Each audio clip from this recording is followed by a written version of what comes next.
screeching for food. I will be right back while I get the food. Hungry.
as it is.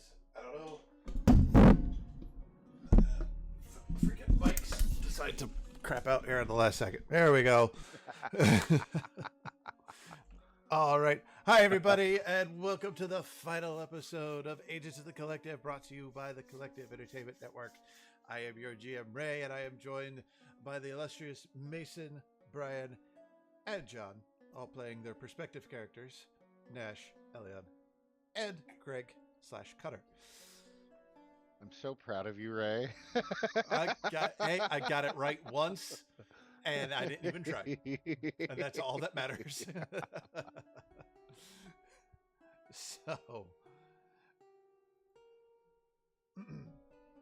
So we have a big episode tonight, and we're going to jump kind of right in, but we're going to jump in kind of a little catch-up of what's happened so far.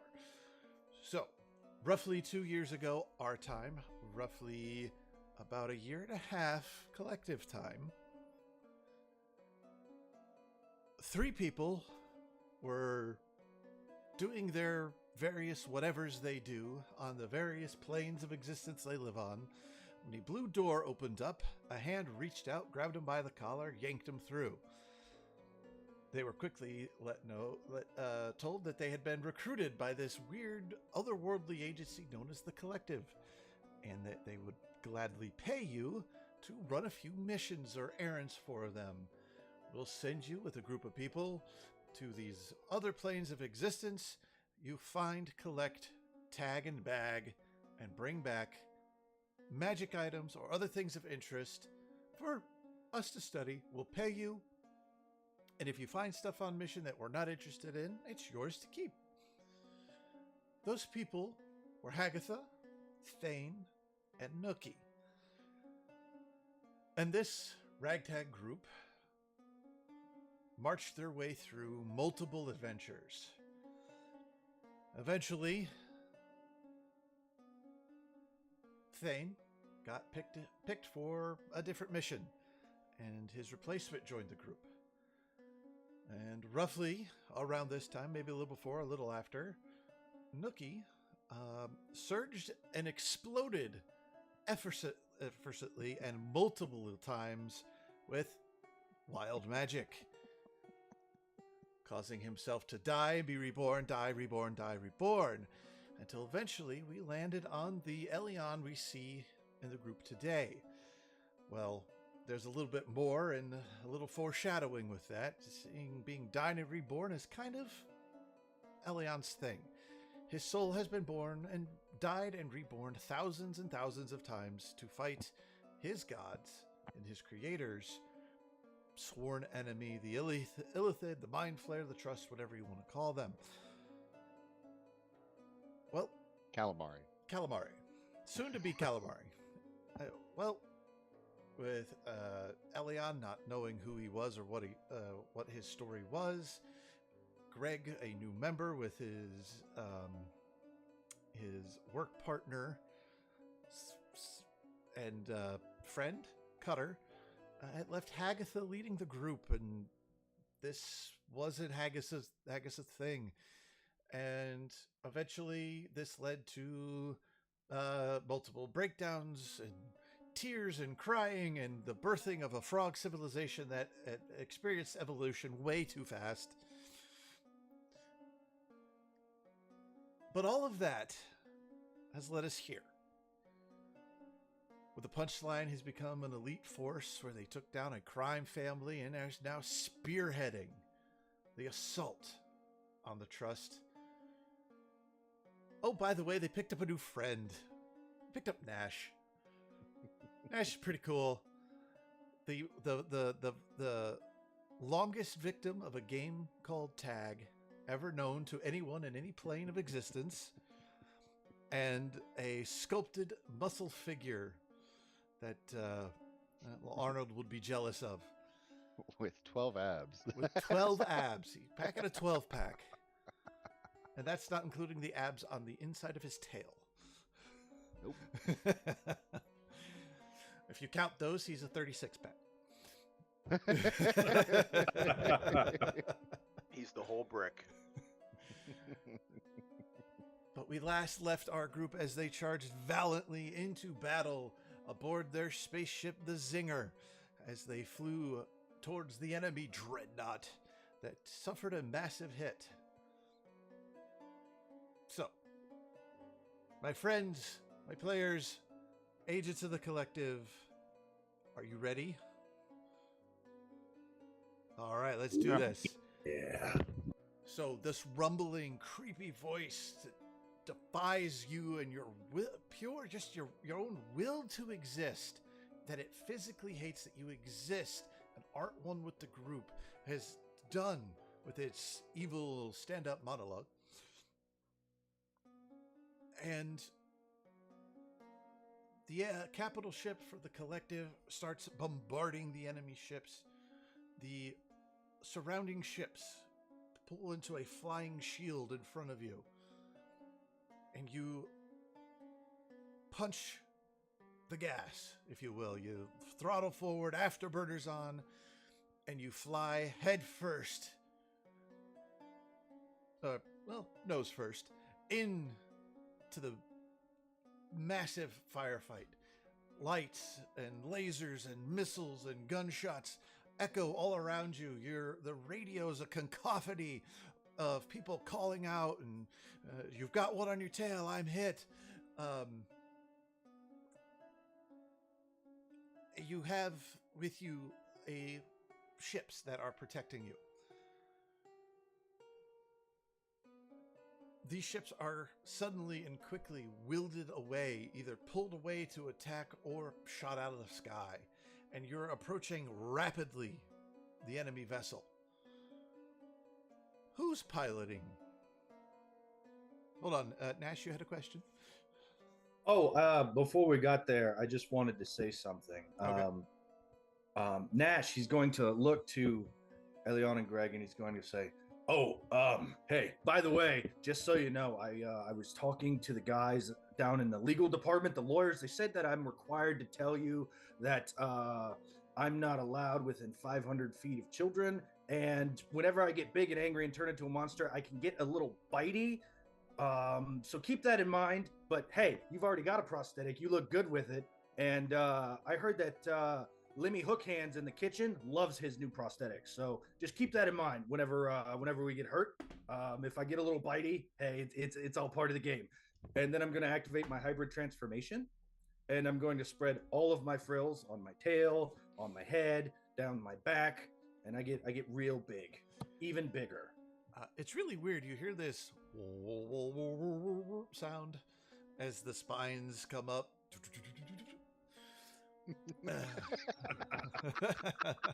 Lightning starts dancing across my claws and scales, and I start to turn more colorful. All right. Hey, Nash. Yo. I was born like a month and a half ago. Am I a child? Don't worry, I never on purpose get bitey with people. Ever. And most of the time, anytime I eat someone, they're already dead. Most of the time. So it's all good. Like I said, they just require me to tell you that. After the second or third dozen time, there's just rules. Right. All Greg, right. Well, we'll review Greg, the don't let him paperwork eat when me. we get back. Well, why would I let him eat you? If he eats you, I don't think I'm going to have a voice in this. There's no me letting him eat you. Yeah, I don't feel comfortable with them eating me. We're best friends and all. I just don't want to be eaten. Absolutely best friends. And if I die, you have all permission to eat my corpse and use it to power your body through the battle. Yeah, I won't do that. Oh, yep, not doing that already. He's a pescatarian. Excuse me. I can be around kids. Pescat means you eat fish. Oh, no, I don't touch the stuff. I was trying to give you a way out. Anyway. So Greg, I guess I'm piloting. Who wants to pilot? Let's put it that way. Who wants to be the pilot? Anybody could be the pilot. What's the check that's about to be involved? Dexterity. Not me. can offer assistance, but someone else with a better dex than Greg should probably fly. I mean, Elion, you have wings. you have a +6 to it. No, I don't. That's a dexterity check, not a dexterity save. Oh, yeah. I mean, if you do really bad, then I mean, you'll have a Then it +6 to becomes whatever a save. So, would you like an NPC pilot? Yes. Is Cade with us? No, Cade is not with you, Damn. surprisingly. Okay. Hold on. What's the highest dex that anyone has? What's the highest dex we got? I have a +1. You have a +1. Nash, what are you? You're not. I summon Cutter. All right. Cutter has a +3 to dex. All right. Cutter piloting the ship. This could end well. So Nash is before we left, you would have seen Greg snap his fingers, and this tiny size light drake appear, and basically get himself situated in terms of handling the piloting and all that stuff. And in true Cutter fashion, he's wearing the old leather World War II pilot helmet with the flight goggles. Yeah. We don't know where he gets his costumes from. He just has them. I dig it. So Cutter will be piloting. I will assist him. All right. So, Cutter, as you're flying, there's incoming enemy interceptors. I need you to essentially dodge and, evasive maneuvers as you're going forward. So I need a dexterity check. Okay, just a raw dexterity check. Yep. Still gonna be better than the rest of us. Oh, Greg gives him guidance. Greg casts guidance on Cutter. Okay. That is 3 + 3, 16, 17. 17. All right, so you're dipping, ducking, dodging, diving, and dodging again. The ship does take some damage, but you're able to keep going easily.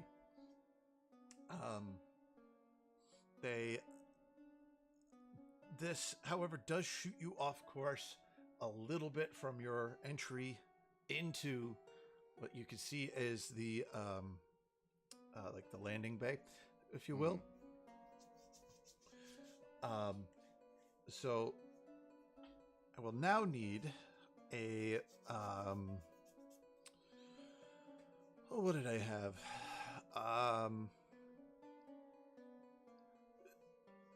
This would be Greg. Is the engineering. You need to get the maximum potential turn out of your engines, and out to be able to swing this in. So you will have proficiency because you're engineering genius boy. Okay. Wouldn't he have expertise? If it's a tool, I have expertise. Period. Like I'm an artificer. If it's a tool and I can use it, it's automatic expertise. So tool check. What is there a specific stat I'm rolling with this as well? Constitution. All right, that's gonna be a 25. 25. All right. So you're able to give max power to one engine, kill the other one, and do it in a rapid fire succession to get a wide. It's almost like you're drifting the spaceship. Who would be on the gunner station? Does it look John, cool? you're muted. Okay. I said, whoa, a crazy Ivan. A crazy Ivan. Does the gunner station look cool? Oh, yeah. I'm on it. All right. So before you have a myriad of weapons,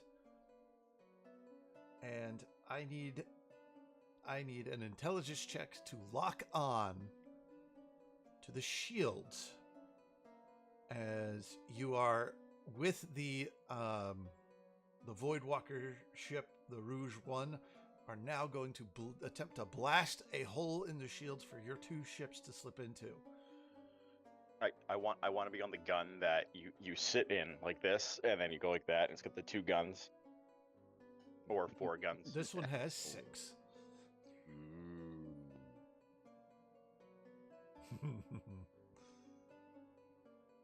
Where are my dice? That's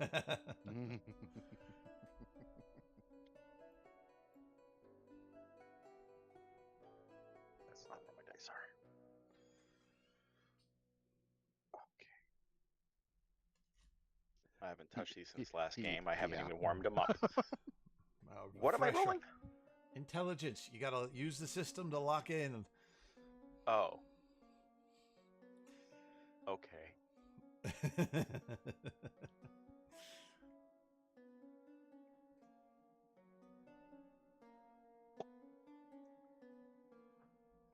Okay. 18 plus 4. It's just straight intelligence, right? Mm-hmm. So 22. 22. You hear this really deep voice that you haven't heard before over the radio, almost growling, and it counts down. You lock in, and the visual is these two ships pacing side by side.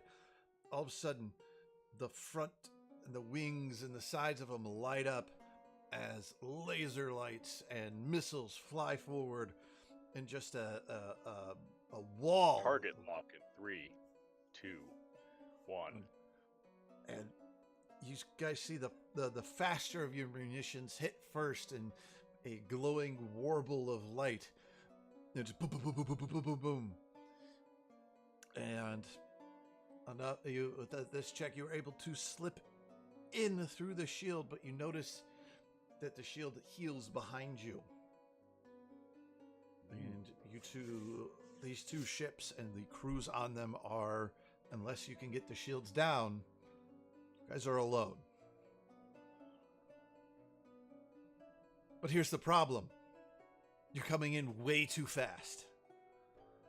I need Cutter to give a dexterity saving throw to see how bad the landing is.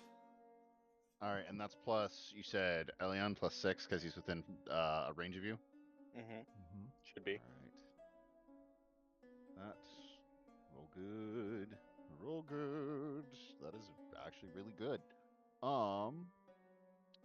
So Dex save, you say? That's 3 plus 6, 9. So 24 to save. 24 to save. Elion's just like, go faster, turn us into a missile.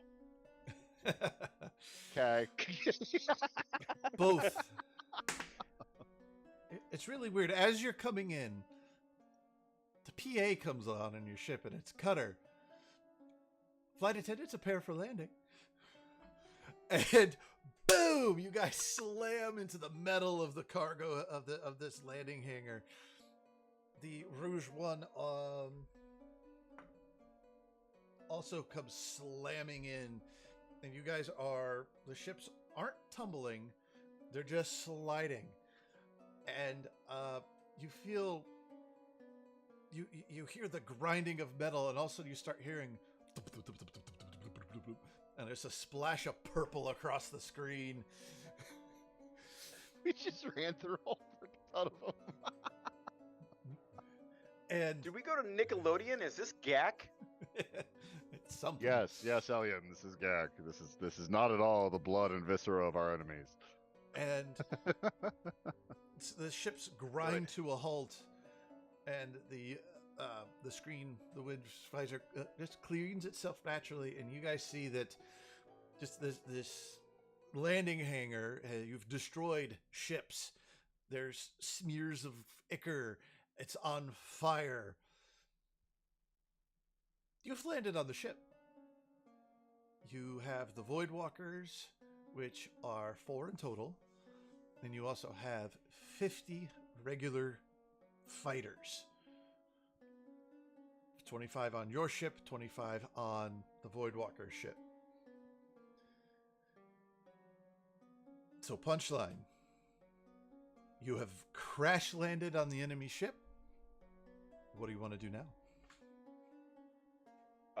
Send And 50 run out. fighters straight in and just sit back and let this win. I was gonna say, secure the airlock first and foremost. Secure control of it. Fighters Ray, are I also S-tier damage dealers.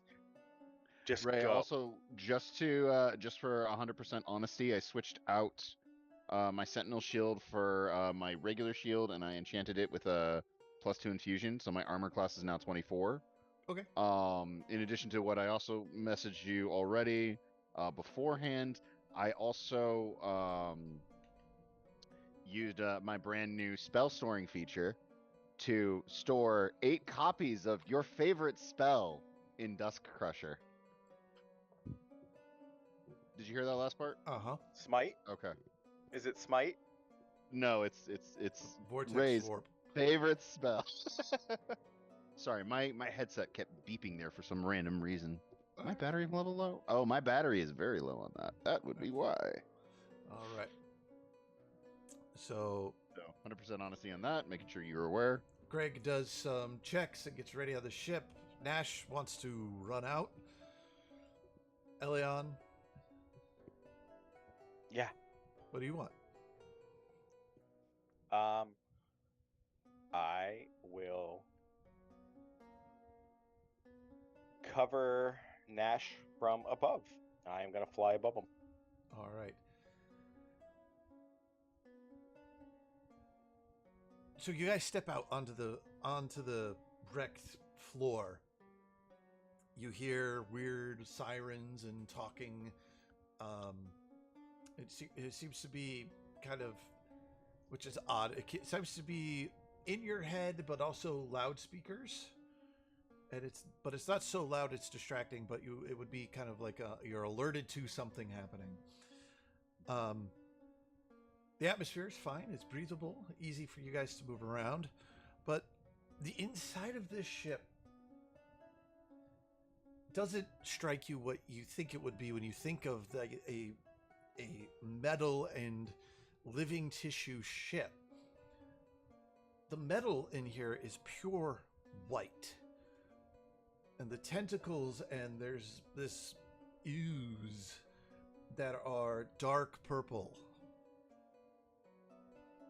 adding for a very interesting look to the whole thing. Now there are elements of like fleshy bits, like around you see around this large hangar door. There appear what to be teeth or fingernails, which is odd. Okay. Some sort of keratin. Okay. Some kind of keratin.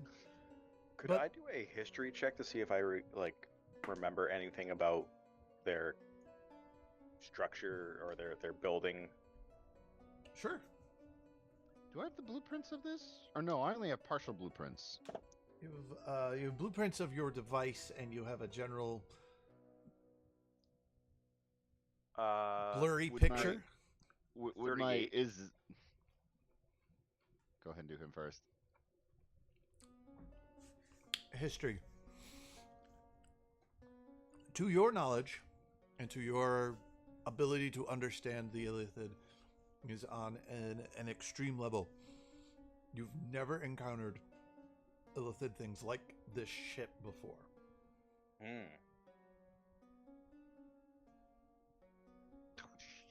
Wow.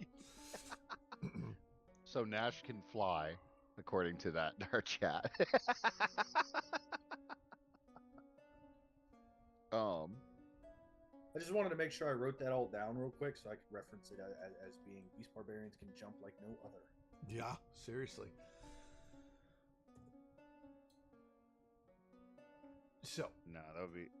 I think I already know the answer to this, but I'm pretty sure I can't push my Izzet engineer feature to understand the structure of this ship. you haven't encountered this before.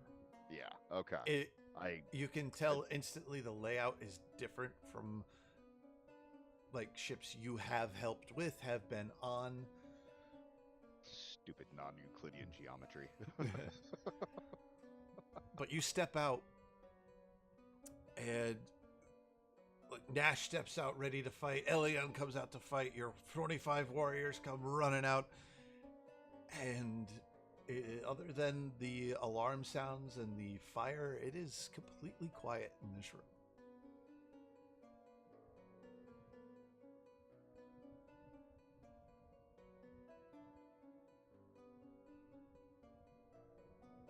There's only one entrance that we can see. So there's the entrance you came in, which the ships could be flying out of. And you do see across the way, this is a very large hangar bay, about 200 feet away. You see a large door. And you figure that this would be the way out. Now, because there is some other damage, and you find you see there is like a hanging sack, which would be like a control area, but you're not exactly sure how to get up there. But the closest entry further into the ship is this door, 200 feet away. I'm gonna jump to the door. Probably close enough to jump to the door. Yeah. You take a few steps, you leap to the door. That athletics will do it. And you leap to the door, and it opens as you get to it. And on the other side, it's close enough. Whatever. We're cinematic at this point. Yeah. I mean, I could always run before and after, but it was 177 with a 5 on the dice. Dice. You leap, land, run up to the door. It opens. Anybody else might be terrified when the door opens. Nash, you found your newest playthings. Oh no. As Elion and Greg would recognize these things. You would recognize the general idea of these. They are insectoid-like creatures, but they in themselves have been mutated and different. In fact, you recognize them. You fought a couple of these. I don't have their name up because I'm a silly GM and I don't have all my stuff up. The crustaceans that get illified. Yeah. Metamorphosized. Instead of making lobster rolls, they made something else. Yeah. It is Frick, I can't remember. How do I not remember? Uchalon. Mirelurks? Uchalon. Ooh. Uchalon. And there's about 60 of them? Oh, so you can make Uchalon rolls. Lots of butter. So, what I had planned on happening was the two groups run toward each other in battle, and there being a cinematic fight scene where I ask what you want to do, and you do something, and you start laying waste. It's going to be a little different, because now they're all going to come towards Nash, because he's the closest bad guy there to them, bad guy. So Nash, I say you have a surprise. You're going to hit.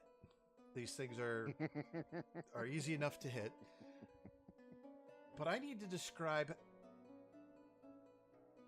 in a cinematic, epic fashion of you just diving into these things and starting tearing them apart as the rest of your crew comes running up to assist.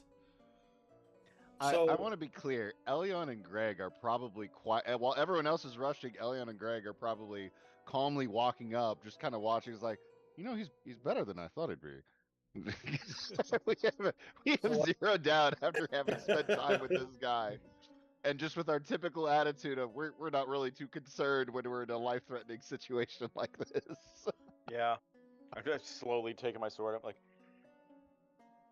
do you think So, he tastes them? Or.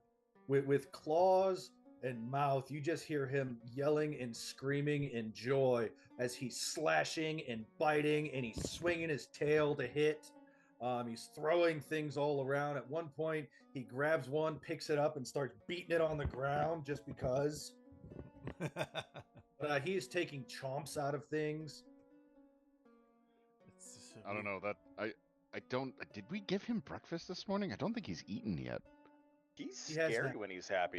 Yeah, it really is.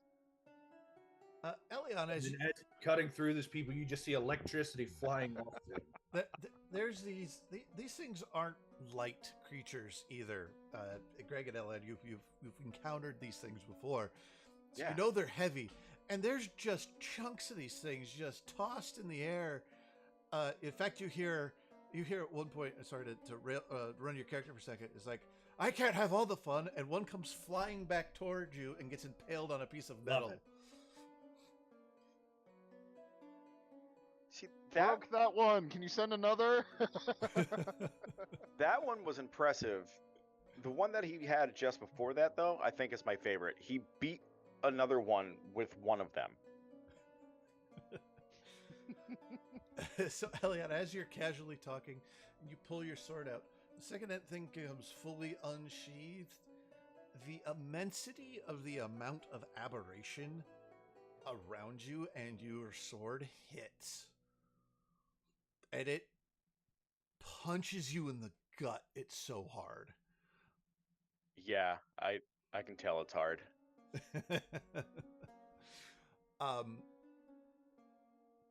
I need a wisdom saving throw from you, or you will go blind with divine fury. Wait, hold on. Will I rage? Essentially. I don't know if I want to make this save. I mean, I didn't roll great, which is awesome. That's a 24. You managed to hold yourself. Damn it. You get worried that, like, part of you was like, yes, divine rage, I'm fulfill my purpose. The other part of you worries that you become so focused on all of the aberration around you, you'll be impossible to control. I mean, I don't know.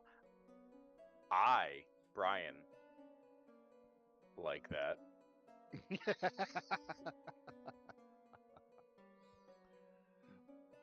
Elion's a little smarter than me, though, so. So eventually the rest of the group joins Nash in the melee. There's laser bolts flying. You see the Void Walkers leading in the charge, and this area of the ship has been cleared out rather easily. So, Greg, what do you want to do in this particular situation? You're on an enemy ship, and you need to find the brain, the data center of this whole thing. But you have no idea where you are on the ship in relation to it. I need a terminal. And I'm not saying this because I'm trying to take back control of Thane, but I do need a psychic. I need a terminal and a psychic to be able to interact with the network. Like how high up in the towards the ceiling is that one control center you described? That nodule of tissue. It's pretty high up,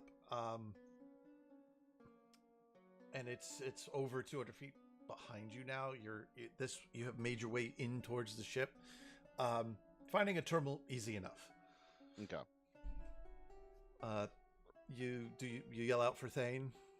Yeah, I call for Thane Hey. because Thane has psychic powers. He can possibly interact with this. Yeah, Greg, what's You, Captain can you- Thane? Can I Captain Commander Thane here? How can I help you? Can you do you think you can infiltrate their network and maybe figure out the layout of this ship? I could try. No, I mean, it's computers, right? It's yes, both. Yeah. Come on, Computers and flesh. You got Okay. this, Kitten Mittens. Ground Commander Thane, Doomstalker, Kitten Mittens. Dragon Slayer. No. I lead pull out Voidwalkers. of- I demand respect. I pull out of the backpack a little spray bottle. Go. "Tss, tss, tss, tss." No. He claws your hand.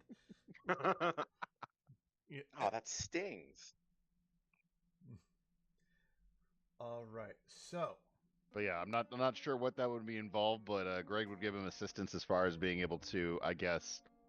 I don't know how like how this terminal is set up. I just know that like when we encountered Trust Tech previously, it was bioorganic and it was integrated with technology, but it was also organic. So I would think I would need someone with some sort of psionic ability to be able to help me work with this system. all right.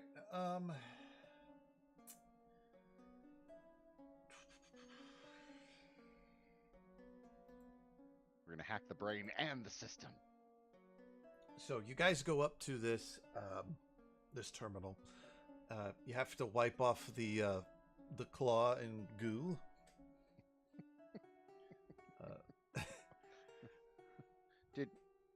Did you actually suck out the meat inside the shell? Well, yeah, that's the good part, right? You just got to get in there. Look, and he's gonna start like he's gonna pull one and like start scooping and be like, "See, this is a delicacy." Oh, yeah. Well, if you don't no, eat I was butter. gonna eat this cracker. Nope. Oh yeah, it's great on crackers. See, you know what you're doing. Elion, why do you have a box of crackers? Why don't you have a box of crackers? Because we're on a mission. All right. So, Doomstalker and Greg, Mm-hmm. you start going at this computer, and you're trying to get some kind of layout.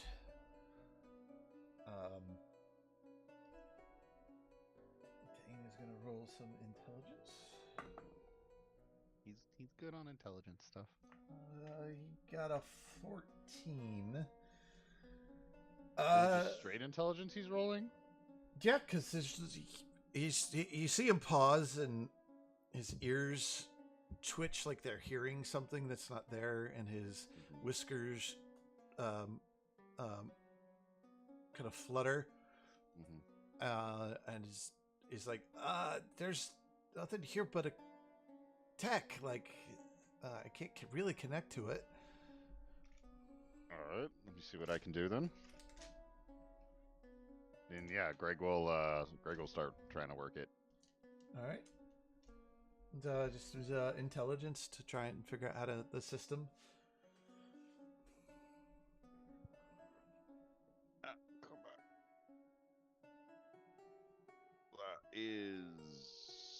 That's a 19. Woo! 19. So 23. 23. You're able to get into the system and you connect to it, and you manage to link pi to it.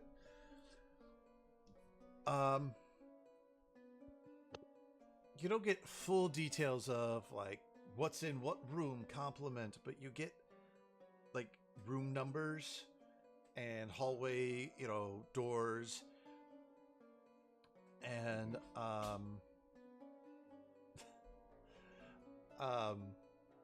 I would like to figure out where the most data is flowing to. So to finish my thought here, I'm sorry. you see that there's a main hallway. Leads to a lift, which leads to the bridge, and behind the bridge, that's where you find data flowing to. This seems like a lot. You can't really tell the whole number as it, but you can see that there is a large room behind it, behind the bridge, and it appears from what these schematics tell you, if you want the you want to get to that large room, you got to go through the bridge. All right. But do we have a direct straight access to that lift you said that heads up to the bridge? So you have to travel a little bit down some corridors, and it appears that like along the main center of this whole entire ship is like a main causeway. Okay. And everything branches off of it, and you zoom out and it branches off and it looks a lot like a nervous system. Okay.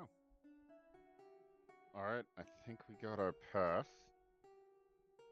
We should be able to get through here. Sending updated map to all of your devices, so you should be able to all be able to follow after this as well. All right, everyone sit together. I want to try something real quick. All right. Do I see any of this like metal or whatever the? There's a lot of white metal all around you. Okay. Can I push my sword into it? It's metal. So is my sword. I mean, you can hit it, you can slash it. It's hard metal versus sword. Okay. And the floor is made out of like illithid stuff. No, it's made out of the metal. It seems like the illithid tentacles and fleshy stuff are more accents or part of like the electronics, or like instead of a door handle, it's this weird fleshy knob. Well, Okay. while they're doing this, can I just sniff the air to see what I smell? See if anything sticks out? Certainly.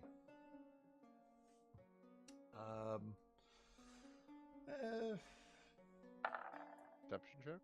31. Perception. 31. You smell a lot of goo, gore, your friends. Your senses are heightened at this point. There is with the 31, there is a really odd smell that you're not expecting. It earth, dirt, mud.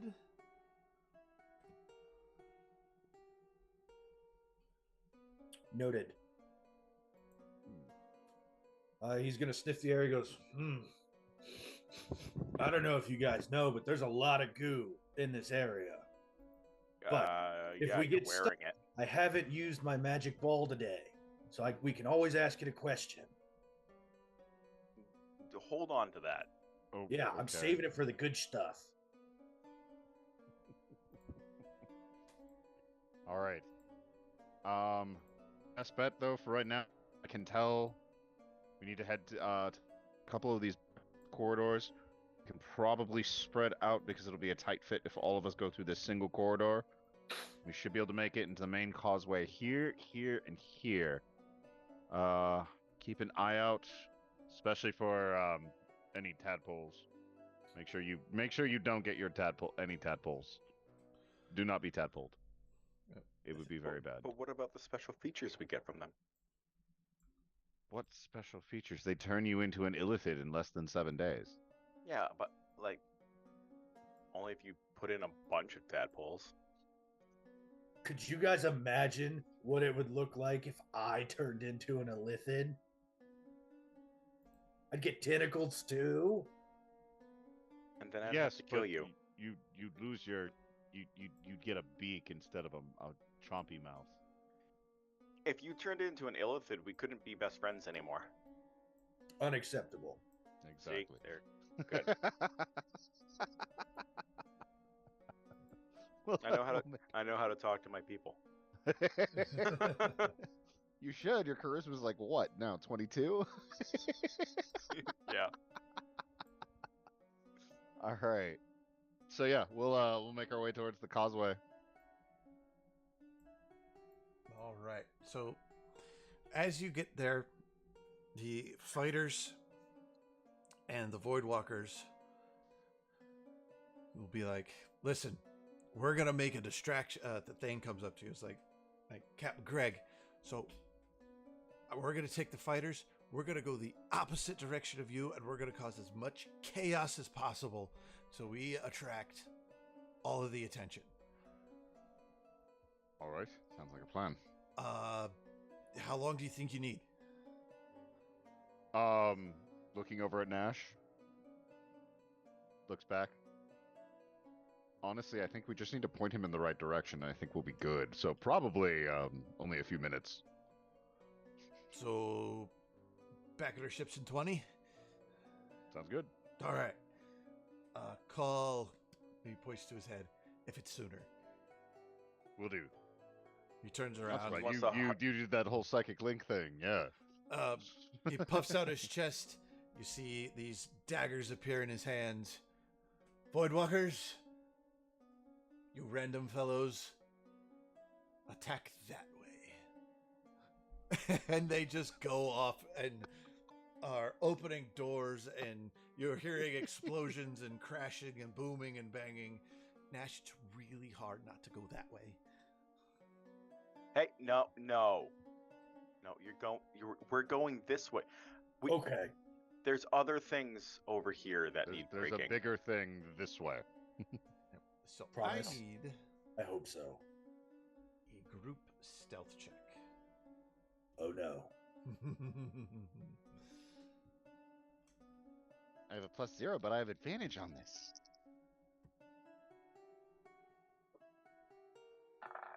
Ooh. 11. 18. 20,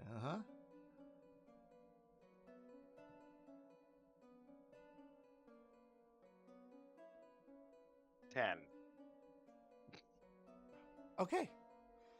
A group of very roided guys trying to be sneaky. I mean, to be fair, I'm very glowy right now. My sword is even more glowy. And I have big white wings. I kind of stand out. Yeah, a little bit. So, you guys,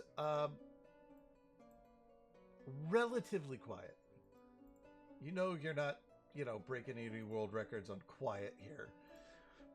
But you're not being quiet, you're being cautious. Which is hard to do in some states of being. I'm trying to do a thing here. I thought you meant Wisconsin. I knew that as soon as I said No, that, I knew that was coming. So,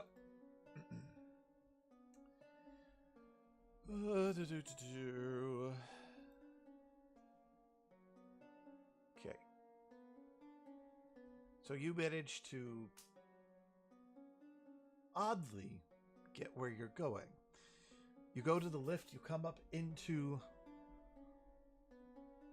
the room. And if you'll check out the roll 20. Trying to keep my nose out for that earthy smell to get stronger and stronger. It's getting stronger the closer the more this direction you're going. And it's odd for you.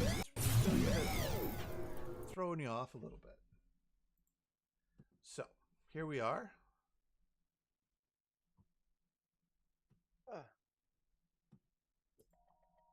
think I know what map this is. You have found yourself standing in the room. You see a Mind Flayer captain sitting in the center command chair. You can see his arms and his tentacles are hitting buttons. You see another odd, smaller, really small looking one, like right in front of you, and it's clacking away. You see another one that it seems to be busily moving somewhere else, and you see two more of those little those are the urchin things. And the little one screeches out, and everybody kind of looks at you. So, Surrender and die? and you hear the little one, its tentacles wiggle in your mind. You hear, "That's what I was about to say." Is there a window nearby? Nope. Damn Just a viewer screen similar to your ship's. So I do believe it is time for some initiative. For initiative.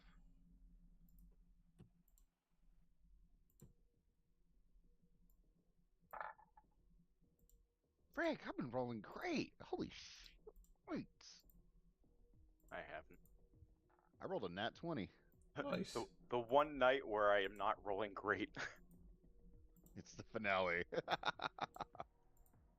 At advantage, I got a 4 on initiative. Delicious. But I can't be surprised, so at least there's that. 17.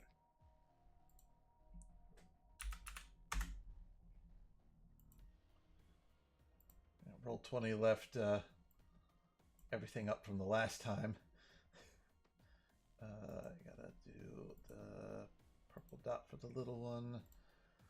And to bring up that sheet. Ba-da-boop.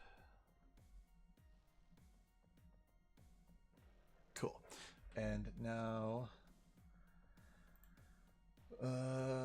do. And we need that one, this one. All right, that is up, and I have to roll for my guys. There's 5 of them. 1, 2, 3, 4. That guy rolled a 1.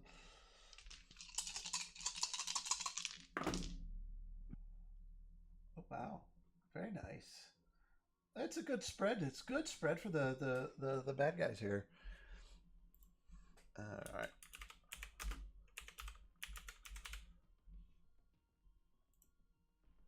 Flare.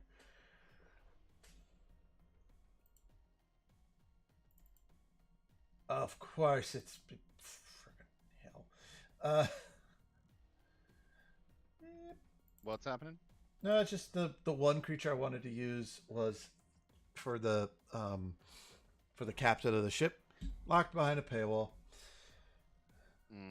I probably have it on the roll 20 unlocked for the thing. Yeah.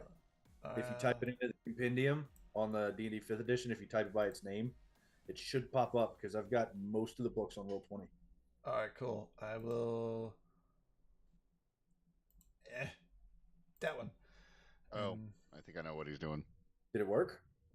Hold on. I got to find the roll 20.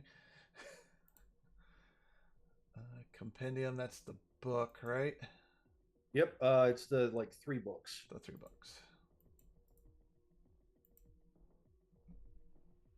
Nope. All right. I had a backup, and it'll work just fine. Well, if you send me the name, I could probably pull it out.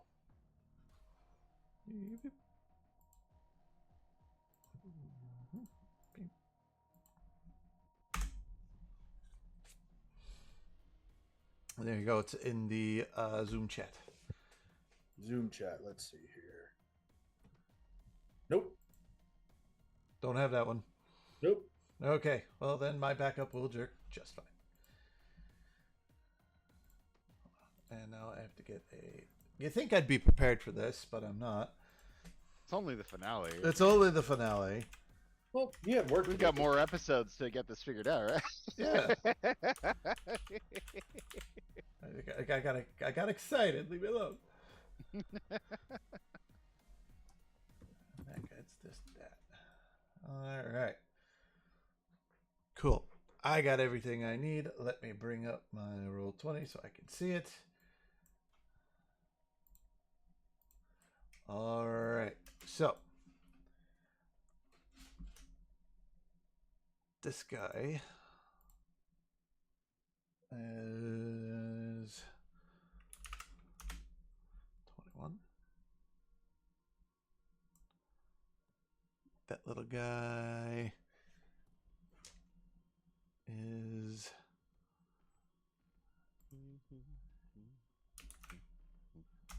18.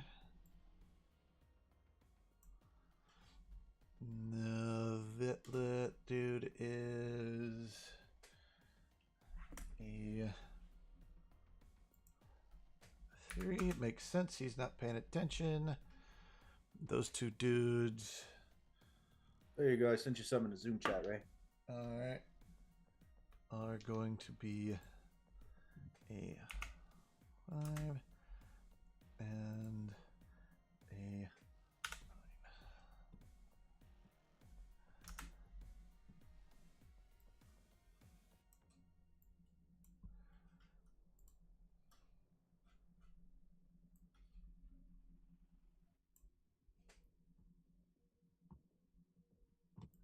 9.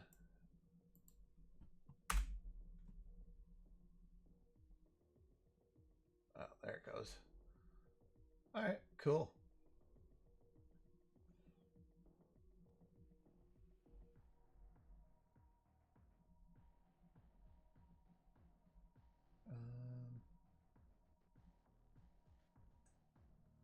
All right. So, to start us off, Greg, the natural 20, gets to go first. Bonus action, Giant's Might. Greg's going to move up a size category as he just starts to swell and get bigger. He's then going to look over at Nash and say, Nash, would you like to go play with the lobsters? Yeah. I cast Vortex Warp on Nash and move him. Do you want to be right between them? Sure. Right over to there. Boop. So just kind of erase. So I'm going to use, using a charge from Dust Crusher's spell storing feature. Warp him over there. And then turn, look at this Illithid. And how high is this console? Yeah, sit down at a chair height kind of thing. Okay. I'm going to step up on top of it. 5, 10, 15, 20. Just making direct eye contact with this Illithid as I kind of probably start crushing some of the console underfoot. Yeah. Are you sure you want to fight this?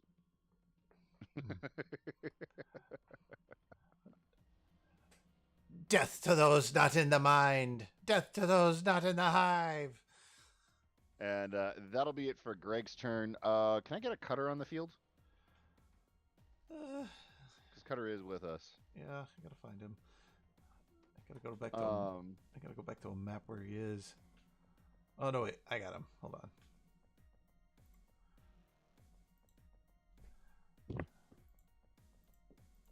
Otherwise, I can probably find him and I can pull him out. But no, Cutter is actually gonna pop over. He's gonna fly over to the giant lizard, Nash. Nash, are you a size category bigger? No. No. Okay. No. All right. Just big in flavor, not mechanics. Okay. Cutter's gonna fly over to there near Nash. Cutter is going to hide on Nash. All right. And he's going to give Nash the help action, so your first attack is going to be with advantage. Or whatever d20 roll you do is going to be with advantage. And that's going to be Greg's turn. Cool. All right. Next up is the captain of the ship. You can tell by his clothing and his regalry. And the tricorn cap. And the no, it's one of those sideways ones that has the two on the side. Oh, the bicorn. Bicorn. The bicorn. Yeah. Bicorn. Yeah. It's just all of this eldritch depiction and machinery, and then little bicorn hat on this tentacle head. Yep. I always knew that the Illithid were the worst. I hate the French.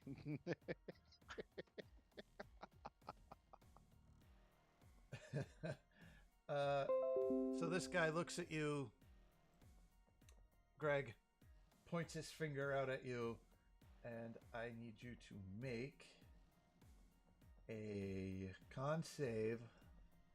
Throw, please. Okay. Is this a spell or other magical effect? This is a spell. All right, so I get to make this at advantage. That is a 25. You you do a pass, so you'll only take a half a damage. I think I have a damage. Yeah, All right. half a damage. I have to get the dice. I say that's 1, that's 2, that's 3, that's 4. That's 5, that's 6. Uno más. 7. I can't do that. All right, so let's see. We have 5, 15,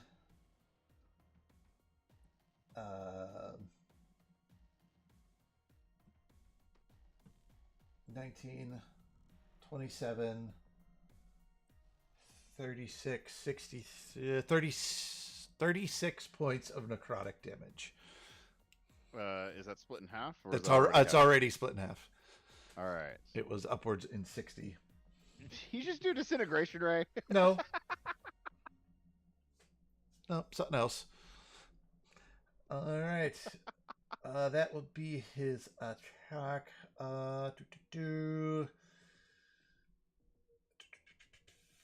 Where's his movement? He's going to move back this way. 30. All right. Now it's the little guy's turn.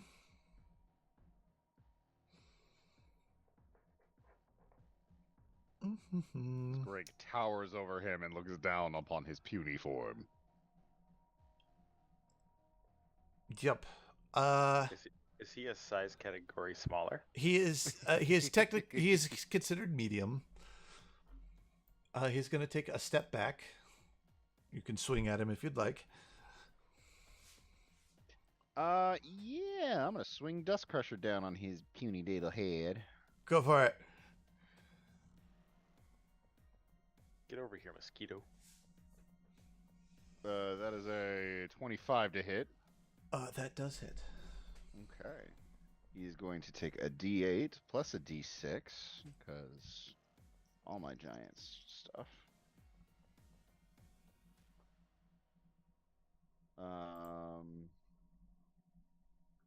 8 plus 8, 16 plus 2, 18 points of radiant damage.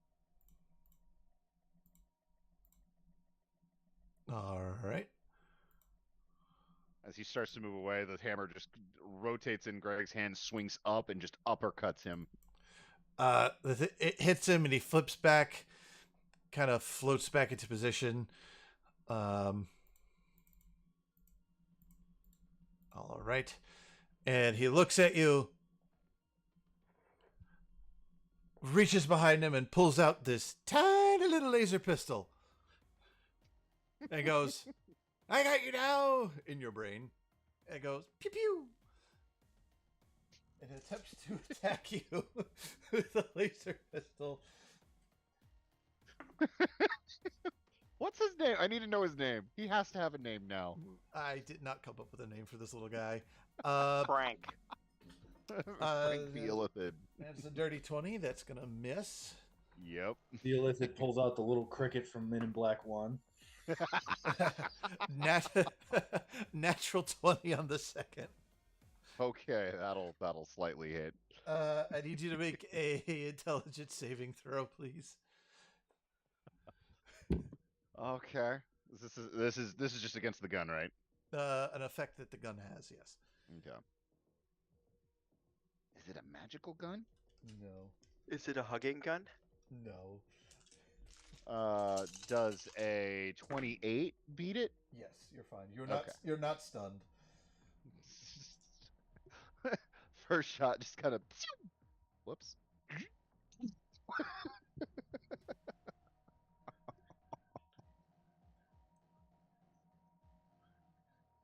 You take 36 points of radiant damage. Ow.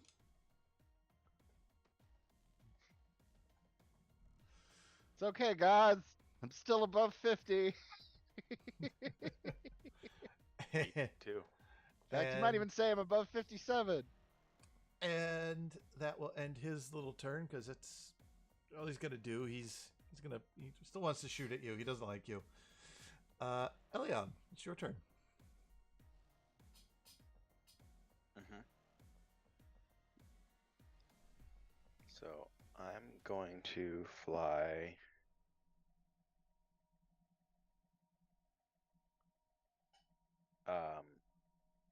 Here. All right.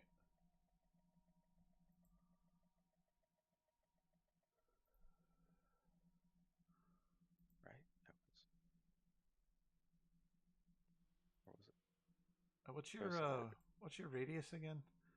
Your aura? It's like 10 feet. 10 feet. Pick a color, Brian. Let's do blue.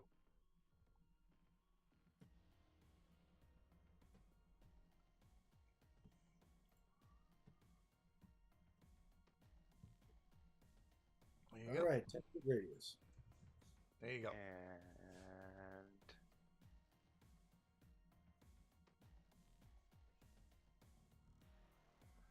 So I'm gonna do blink, and I would be here.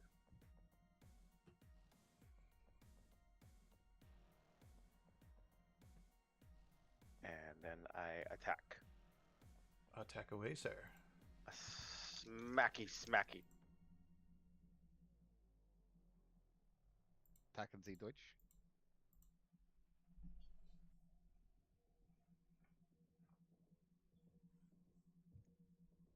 The first hit is a crit.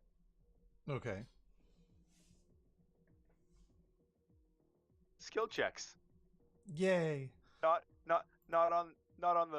on the plate today. Combat has shown up.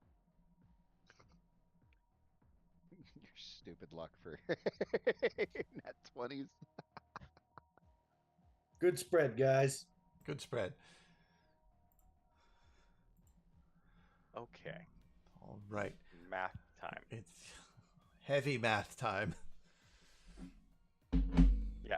It's called get a calculator out because this is going to be fun. If you read them, I can add it for you. I have multiple calculators.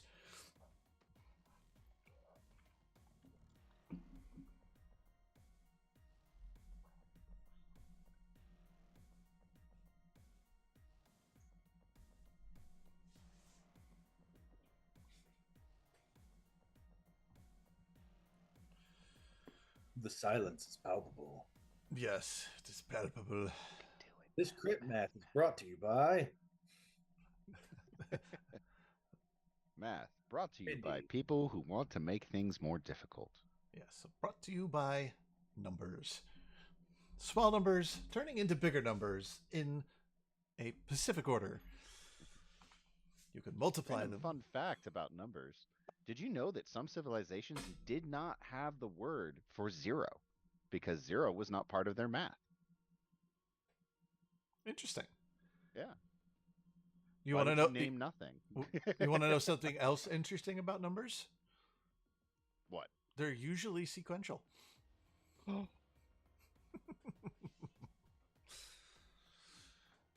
All right. So what would You got it, Elion? Yeah. Brian? yeah, What did you do? give Did you give kill him? give numbers so okay. Come on, don't leave us hanging. 83 points of radiant. Jeez. All right. So that's one attack. That's one. Attack number 2. Is there any slashing with that? Or is it just all radiant at this point? Oh. Yeah, there was some slashing in there. Yeah. What I was the didn't- slashing damage? So it was 83. 83 was your total hit. Yeah. Okay. All right. Second hit. Math.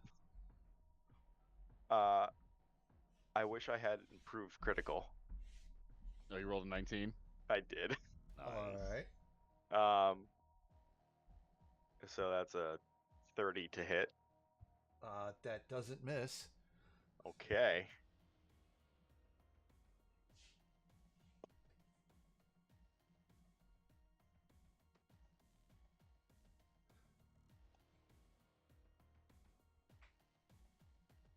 So Oh, your mic went out. Love it. Oh no, there we go. You're just making No. mouth. You're just making mouth shapes. Okay. what do we got? We got the wrong dice I was rolling.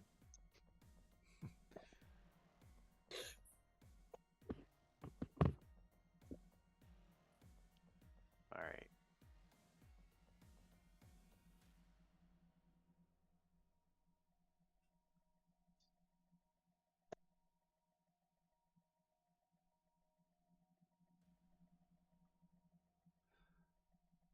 What do we got?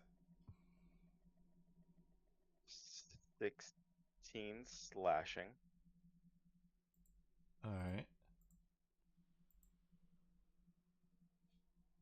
25 radiant. 41 damage. Nice. Nice. The I'm gonna throw a smite on there. all right. Oh, geez, that was without a smite. Yes. Yeah, his sword is a straight up artifact. It doesn't like illithids. Yes, Very, specifically. strong against aberrations.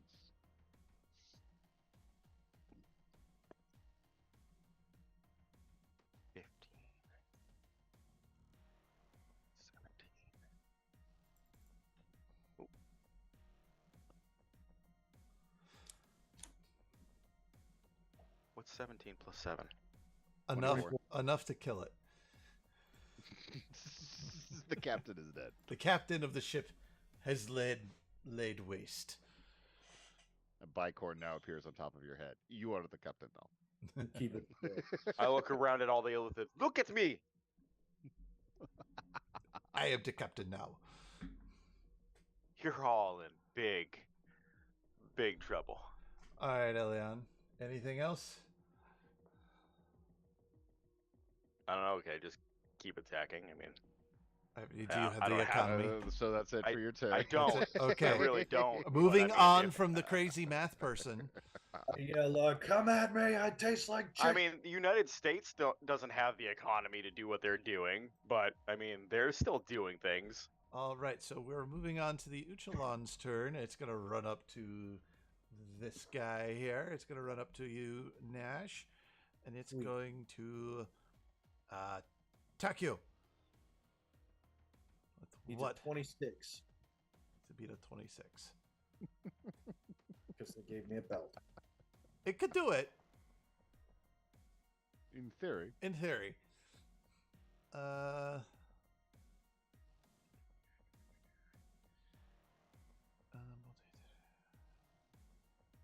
So it lances out at you with one of its claws. And completely misses.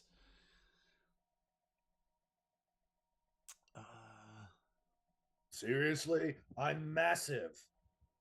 It's not that it misses, it goes and it punches you in the abs, and it doesn't feel like anything.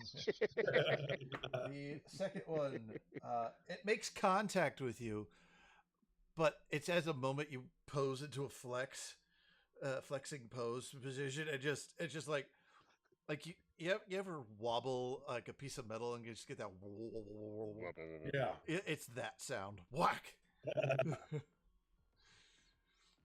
And that'll be its turn. The other one does the same thing. It's going to come down and attack you. And wobble wobble. And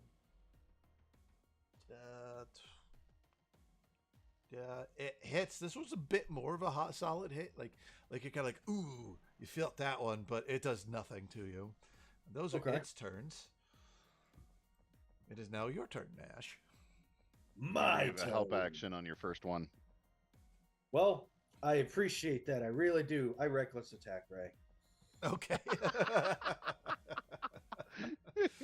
I'm going to the first one. The first one to attack you? Yep, I'm going to bite, claw, bonus action claw. All right. So 22, a crit with the second, and I'm sorry, a 31, a crit with the second, and a 26 with the third. Yes. To all of those.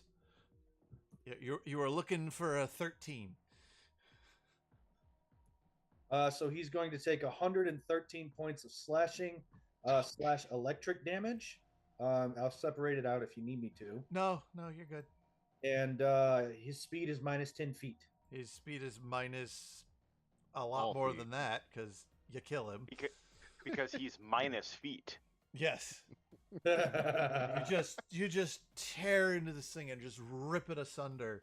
I mean, you just took on 60 of these guys. You're not feeling any. You feel like you got this. Yeah. Cool. I dig it. Cutter on your shoulders is just like, okay, guy, this is what you need. You're gonna lift it. Oh, no, no, No, don't eat that. no. Pull the whole spray bottle. And then I'm going to move there. Standard issue. All right. And that will be my turn. Cool. All right. It's this guy in the back. Just watched his captain just freaking eat it. Watched one of the other guys get torn apart. Wait, I called dibs. What's he gonna do?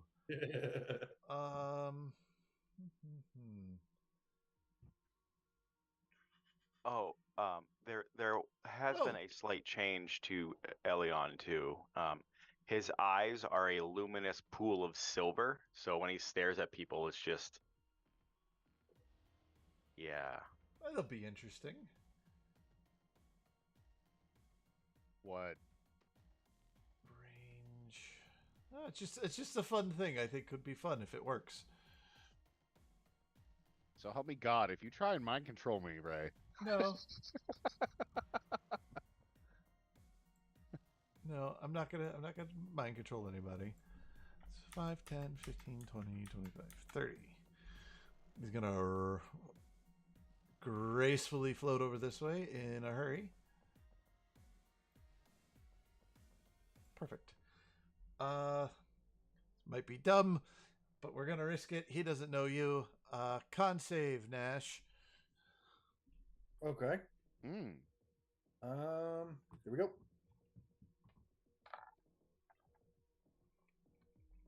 Uh, 29. For a millisecond there, you feel a little lighter. Then nothing happens. Okay. Yep. Did he just try to do a levitate? Oh, he tried to do levitate. Yep. All right. That is that guy's turn. Technically it'd be the captain's turn, but he's dead. So, Greg. Okay.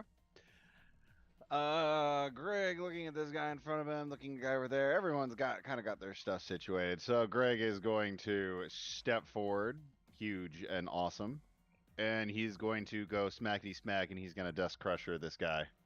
Go for it. 2 attacks.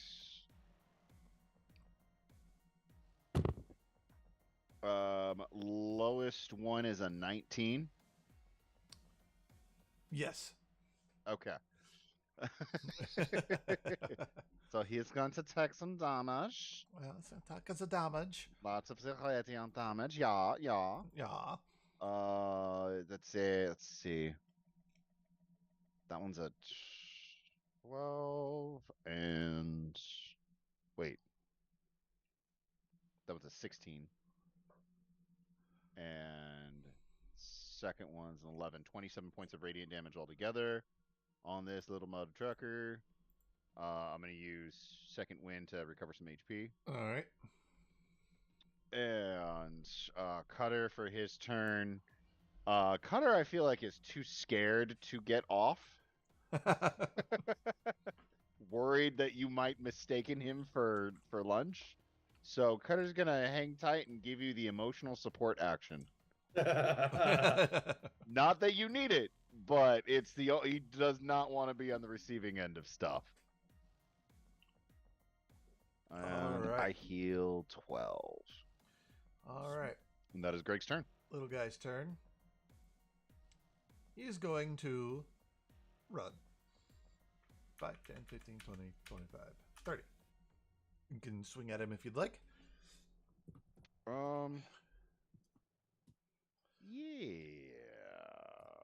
I'll do that. Do I want to do that? Yes, I want to do that. Another D20. 23. I'm sorry, 22. Oh, yeah. To hit? Okay.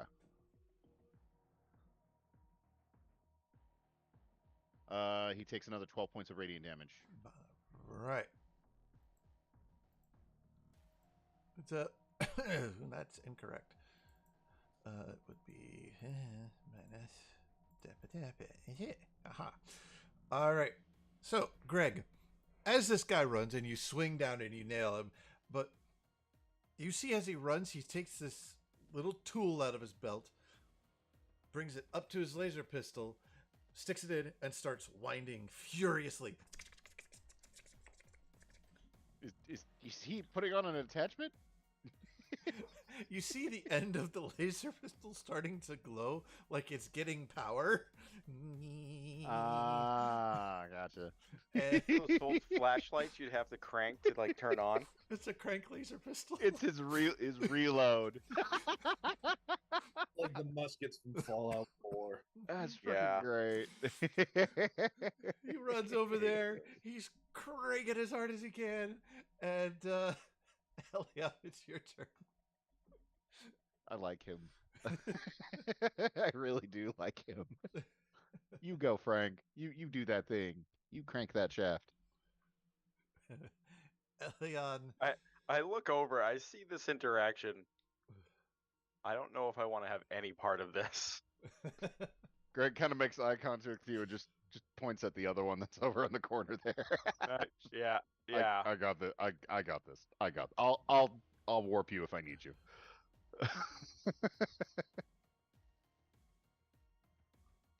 All right, Elion, what are we doing? I am going to fly forward and then go BAMF! And attacky tack. All right.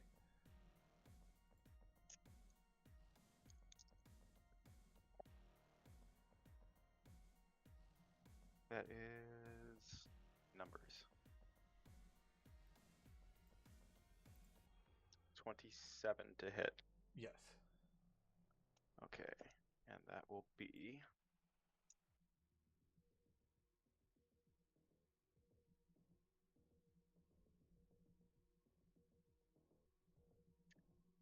13 slashing. Mm-hmm.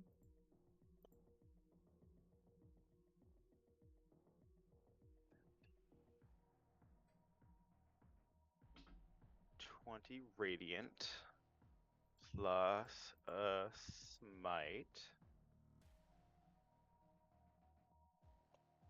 You've got the right attitude as a paladin. Anytime I play a paladin, I'm always too conservative with my smites. I never use them. So it's like, oh, I only have so many spell slots. I got to make sure I wait and use them at the right time, or I might need the spells. No, I'm just gonna smash You've got stuff. the right idea. Fall as fast as you can so that your allies can save their resources for the other stuff. Fantastic There we go. strategy. Plus another 25 radiant. Okay. And then my second attack. Yep, it's still standing and wriggling its tentacles at you menacingly. Blah, blah, blah, blah. Yeah, it's not gonna be. Or at least what it thinks is menacingly. Yeah.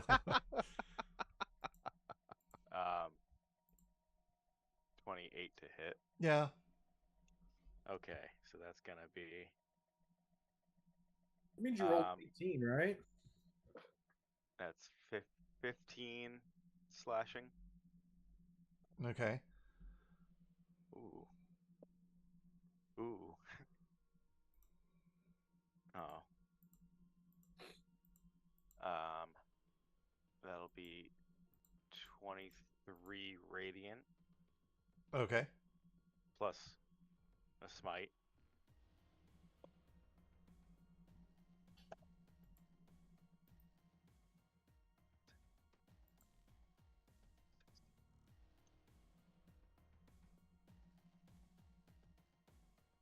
And 20 plus another 22 radiant.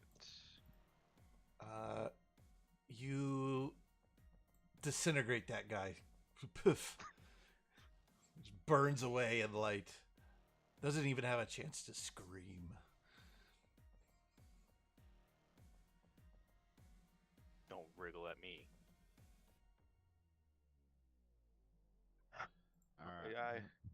I look around. He's got that, and he's got the little guy, and there's no. I don't want anything else to play with. Okay. You broke all your toys too quickly.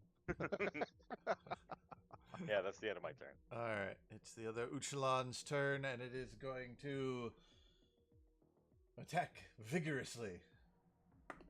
At It has advantage. It still misses. That's its first claw.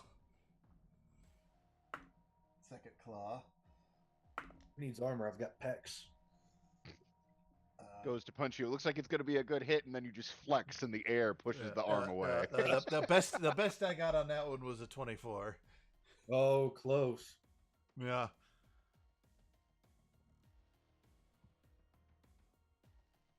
All right. That being said, it's your turn. All right, so I'm going to bite. Right. For a 33. Yes. I need a Constitution saving throw. I have to make a con save. Yes. Okay. You have the help action if you're recklessly attacking. It's a 29 on the con save. You're fine. And then with the claw. Back claw. Oh, that's a crit. All right. Need another one of those con saves. I forgot to do it for the last guy. All right. Give me 1 second. 8 plus 15 plus 18 plus 8. That's This one's got a 49. weird color to him. Okay. That's why. And he has disadvantage on all attacks next round because of the slasher feat. Okay. Ooh. And is he still up? No. Oh, okay. Oh, he's dead? He's Oh, dead. okay. Then I'm going to run 10 feet and jump up to the little guy, and I will bonus action swing on him. All right. We'll just put you.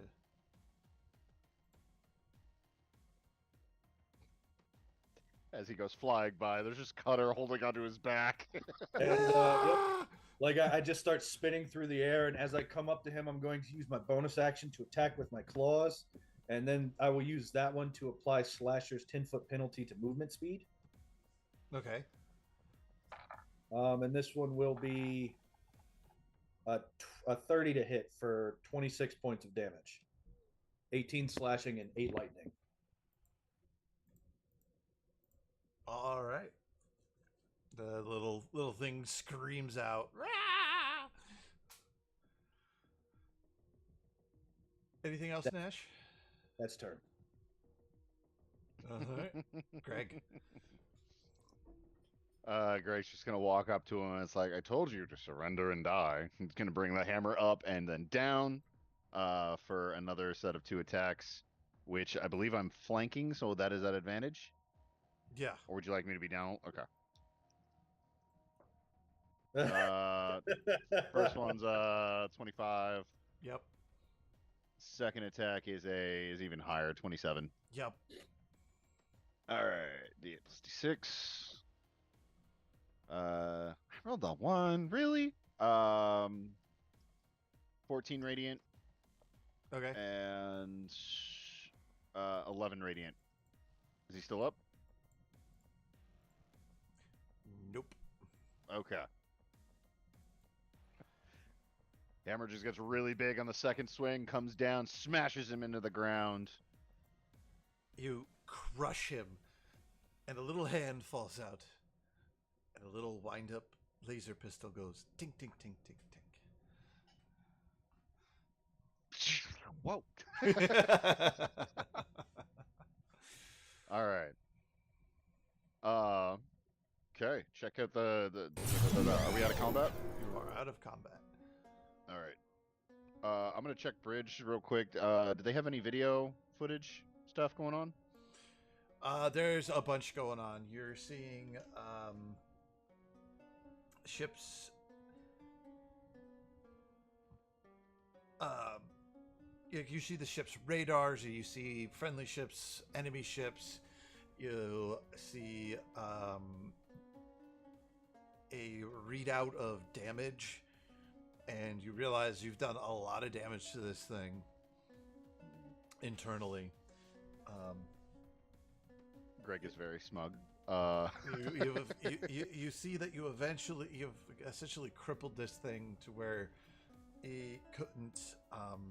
It's dead in the water. It couldn't jump if it wanted to, or at least that's what the data's telling you. Okay. Can you drop the shields? Yeah, I'm gonna lower shields if I can. All right. You intelligence to kind of decipher where it is in the buttons. Can this be an investigation check? Investigation to find it. Sure. Okay, cool. That's a bigger number. One of the languages I picked up was deep speech.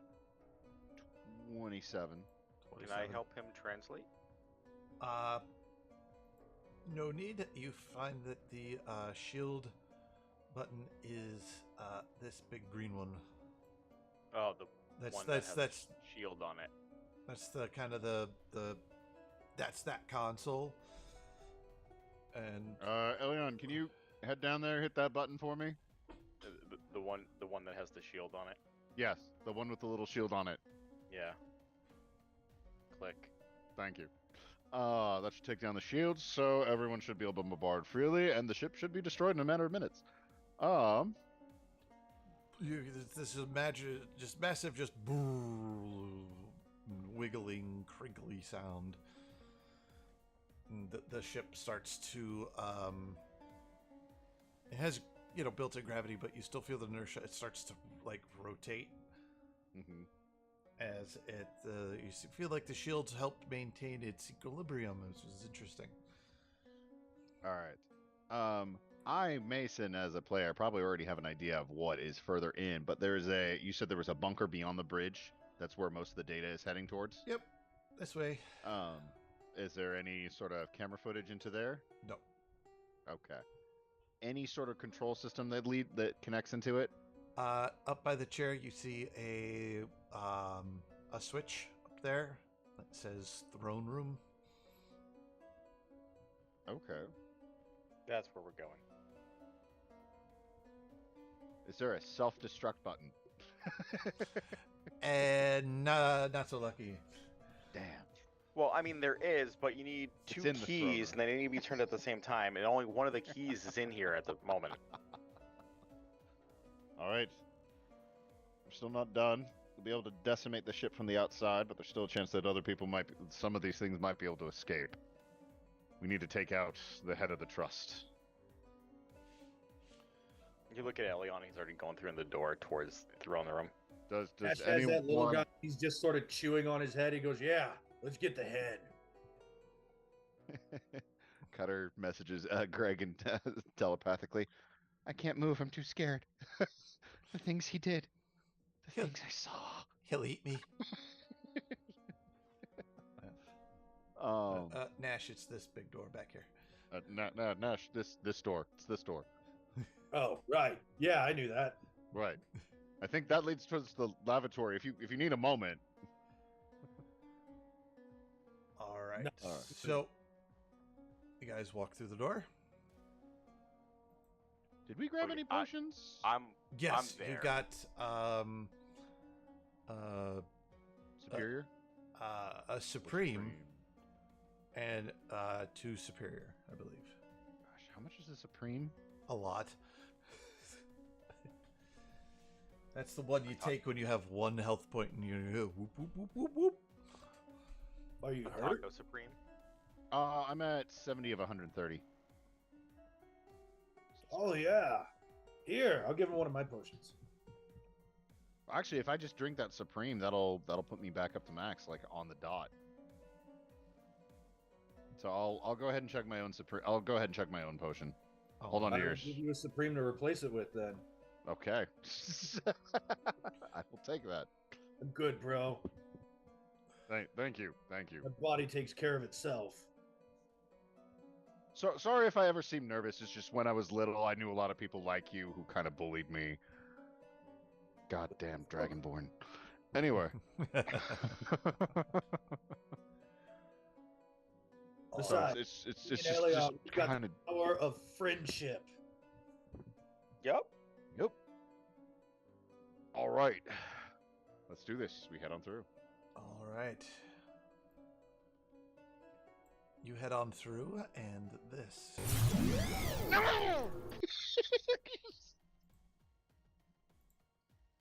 Scene lays out before you. I kind of had a feeling. At the end of the I also guessed this like 6 months ago. Yep. This field, this white metal persists. The essence of this room is hollow and barren, but it is also in sound, but it is a feel of oppression as there is a great mind hearing, moving, thinking, breathing in front of you. And it's a slimy, and this brain is on the back of once a mighty beast. And for those of you looking, watching, this is more of what it looks like. Yep. In your Yep. mind, leeches into your mind. You see the husked, drained body of warriors from different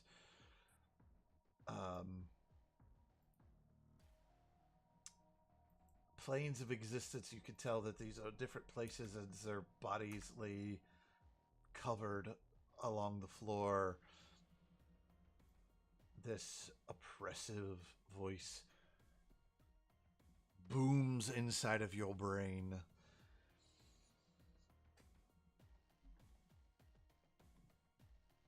There's nothing quite like facing the thorn in your foot in person. Yeah, don't worry. This thorn is going to turn into the sword in your neck. Actually, I think you want to aim for his back. That's where he Behold. actually is. I'm sorry, he's monologuing. Behold your last day. Soon your minds will join the others, and we will be one. Ba, ba, ba. I've gone through this ship and I haven't seen one of their weird stakes. I'm let down. Weird stick. What did you... What? No. It's not- no, things are at stake. Not actual stakes. Yeah, I know you said that, but I was holding out hope. Just I mean- okay. We can get stakes after this, I'm sure.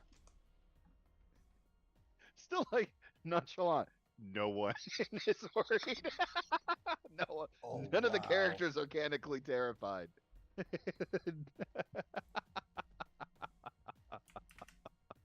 That thing's big and scary. All right. Big, scary. I'm immune to being frightened, so it just doesn't phase me anymore. I'm either gonna die or not. Is that in your aura too, since you're like high level? Isn't that a thing? I'm Not not yet. that high level yet. Not that high, and I think that's a couple levels yet. Yeah, I think it's like 18. I thought it was like level 10. Let me look. No. Let me look. Let me see. All right. So while you're looking and while you're seeing, let's roll for some initiative. Initiative.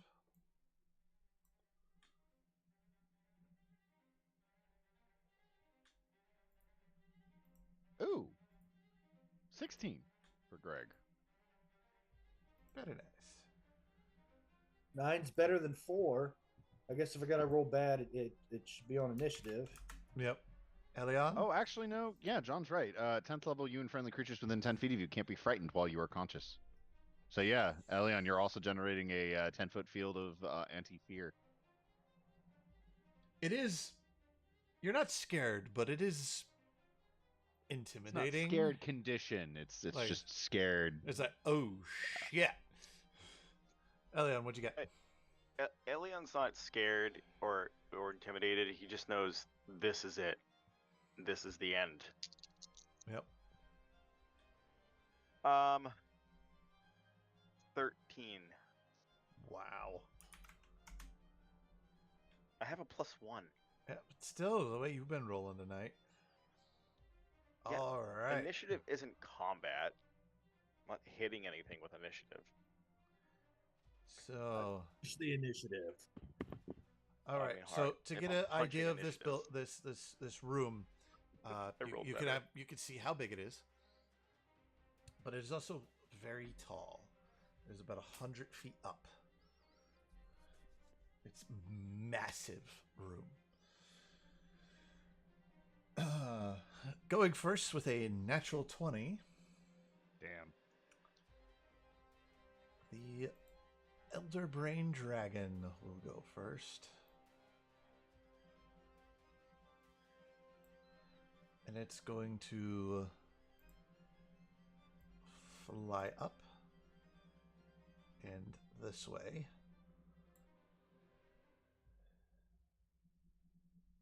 And it is going to belch out a line of grossness. How high does it go? It is all the way. considered 40 feet up. Cool. I put the little marker on it so Thanks. that because yeah, it'll be important. Yes. So you are all in range, and this is a 15-foot wide line. I need each of you to make a Constitution saving throw. Including the Drake. Excluding the Drake. Well, No, yeah, he is- including he's you. attached. He is attached. So No, he's attached to everybody, someone. everybody. I'm going to use my clockwork amulet to turn that roll into a 10, so that'll give me a 25. All right. Common magic items. Yep. Mm-mm. Let's see. Constitution saving throw. 14 plus 7, that would be 21. I, however, am going to use my Flash of Genius to add another 4 onto that. I was to going to bring say, it up wait, to we're next to the 25. paladin, so we get a +6, right? Oh, yeah. That's right. So never mind. I So did with not that you could use a case, Flash of Genius. I I'd already wouldn't have used the it. clockwork amulet. I'm sorry. but That's fine. okay. Yep. 4, 10, 21, 26 Constitution save.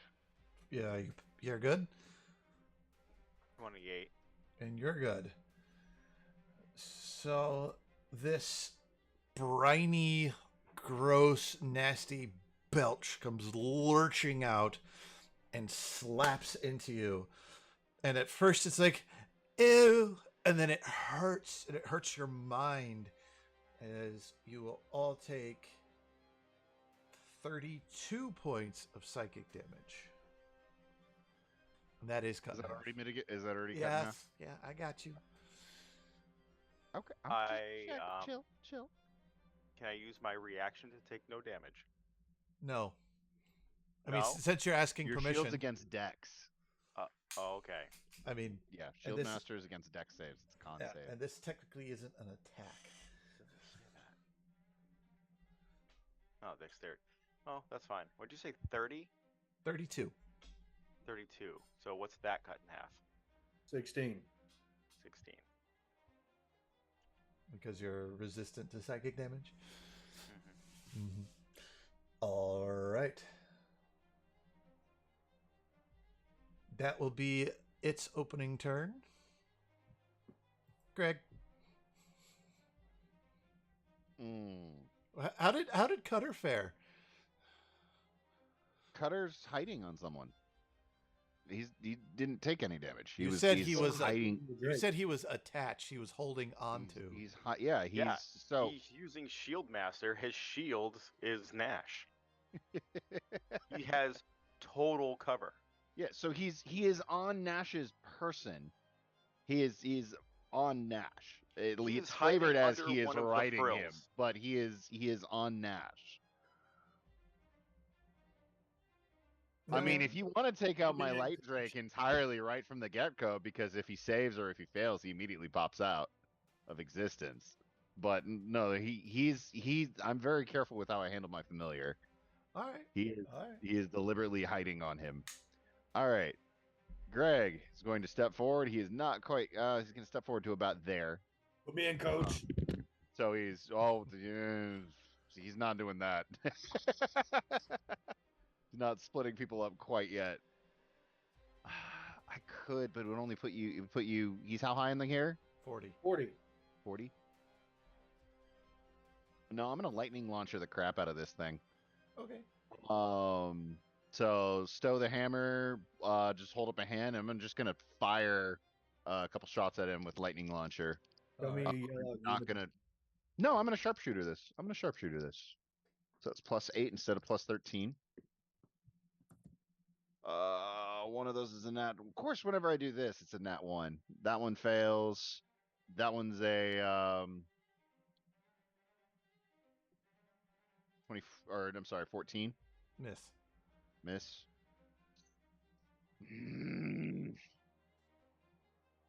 No, I'm gonna leave it at that.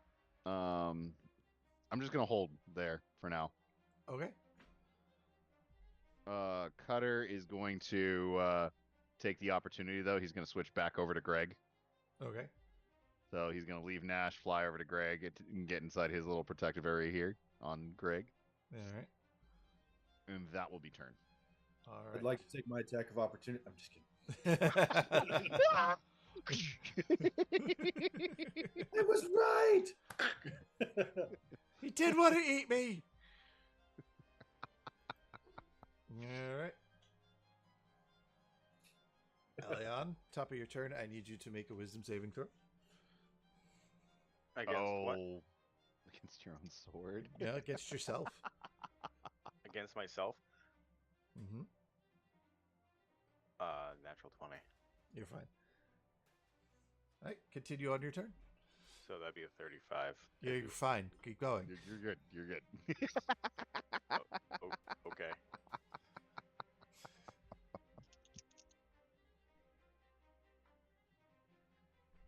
What are you thinking? What are you doing? Where is he? Would you say 40 feet up? Mm-hmm. Damn it.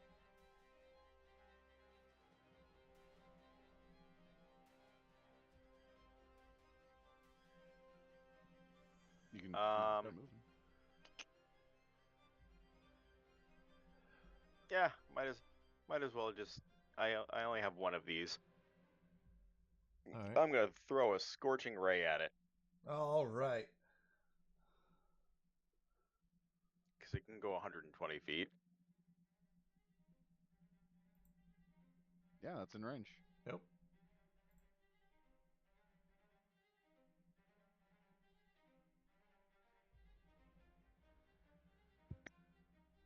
All right, so I make 3 rolls to hit, right? Mm-hmm. Yes. Oh wow. 26. Yes.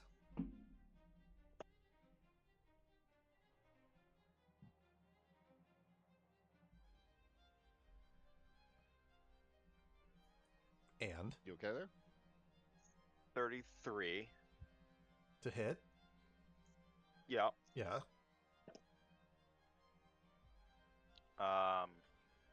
And 29. Yes.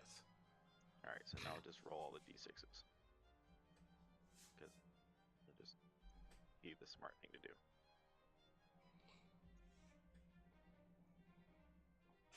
Two ed dice, two of my first sets of dice and 2 of these really cute blue dice that Emily picked out. Wow.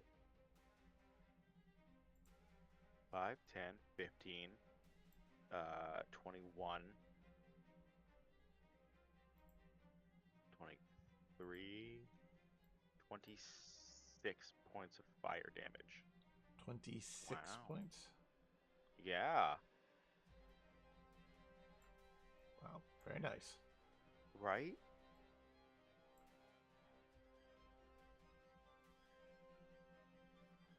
Right, minus 26. There you go. And you know what? I'm gonna fly up 30 feet. So you're 30 feet up. Yes. Okay. Are you flying up at an angle or? No, I'm just gonna fly straight up. Okay. All right, John, if you wouldn't mind putting the height indicator on there. Who's in progress? All right.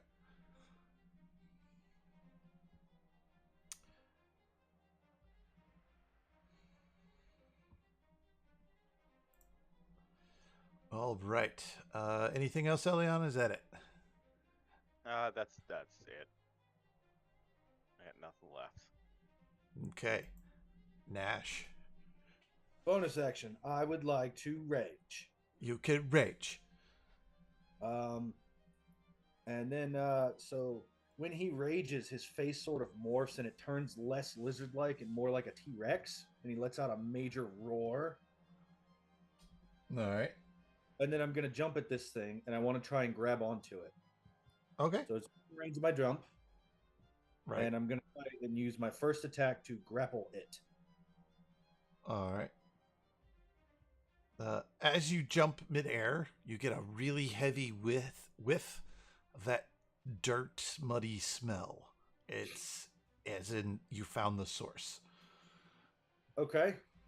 It's somewhere in this room. Understood. Pose grapple check. I get a 26 to grab onto it. And this would be strength based, right? Yeah, it's an athletics check. Use athletics or acrobatics because it's the defending. Yeah. Good point. Probably going to use athletics. Natural 20 for 28. Okay. Second swing. I try it again. Yep. As you're slipping down it. Now, mind you, this thing is gooey and slimy. It's gross. Yeah. All right.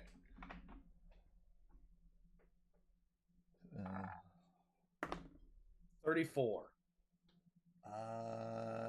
You got it. Cool. And then with my last swing, I'm going to swing my claws. All right. You're T-Rex? So Yep.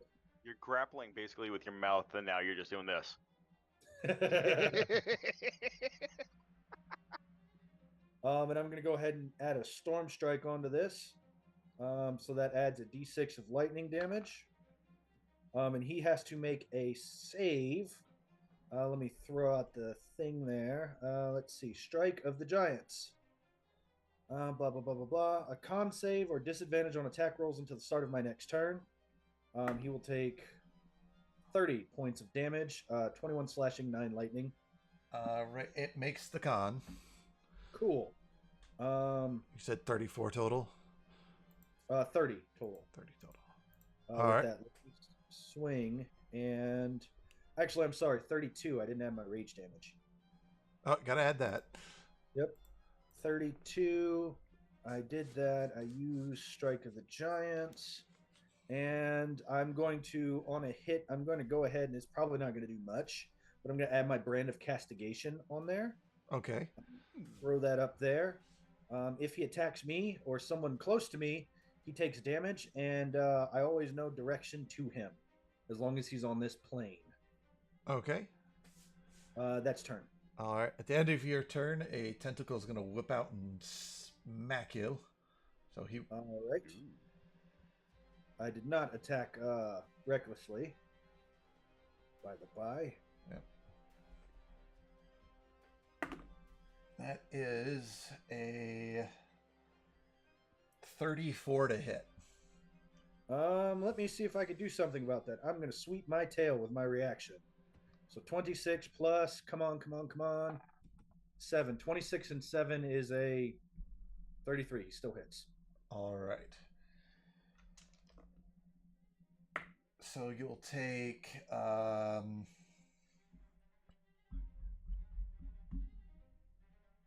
14 points of psychic damage, and I need an opposed athletics as this tentacle wraps around you and attempts to rip you off.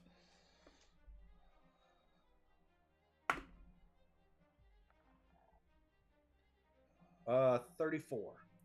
You remain firmly in place. Sweet. Cool. All right. It is the Elder Brain's turn. You hear one single bloop. Nice. I love the bloops. Yes. As a reminder, if he chooses to attack me since I'm on top of him, he has disadvantage. Oh, okay. All right.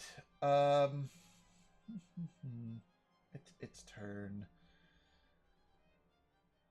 It does not like that you're there.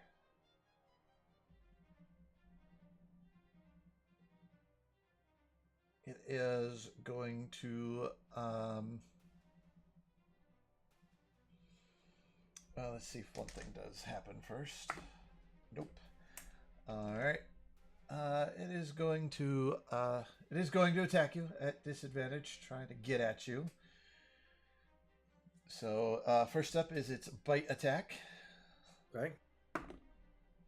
That is, oh good lord, that is 34. 34 will hit. Yep. No, wait, disadvantage. Sorry. That will be a 25. 25 will miss. Claw number 1. Miss on the first roll. See if it gets any worse. Nope. Second claw. Disadvantage. So that disadvantage helped you. It saved you from a crit, but it did bring it to a 30. 30 is going to miss because I swept my tail. I'm at a 33 for the round. Oh, wow. And one tentacle attack at disadvantage.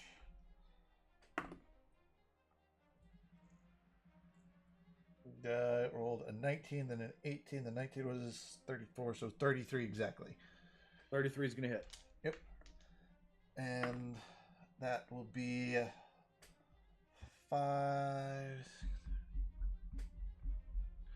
13 points of psychic damage. And it's going to attempt to try and rip you off again. That is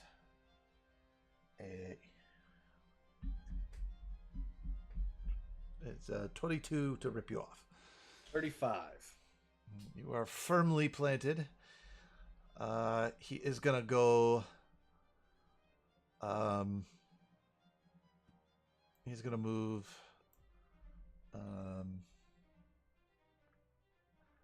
up 20, so he's 60 feet up. And so 25, 30, 35, 40, 45, 50, 55, 60. It's going to go there. All right, and that'll be its turn. Greg. Okay. Oh, I'm going to go. Since I did the brand of castigation, each time he swung at me, he would have taken 2 psychic damage. I don't know if he's immune or resistant. It's 2 for each. He is immune to psychic damage. That wasn't the reason why I put the brand on him. Right. For the damage. All right. I'm going to move forward 35 feet. And gosh dang it, where is it? Nope, that won't work. Lightning launcher, 2 blasts coming at it. Just regular. I won't add sharpshooter onto these guys. All right. I will be with that. Cutter will use his action to give me advantage though on the first one. All right. So that's a 26 and a 32. 26 and 32, yes and yes.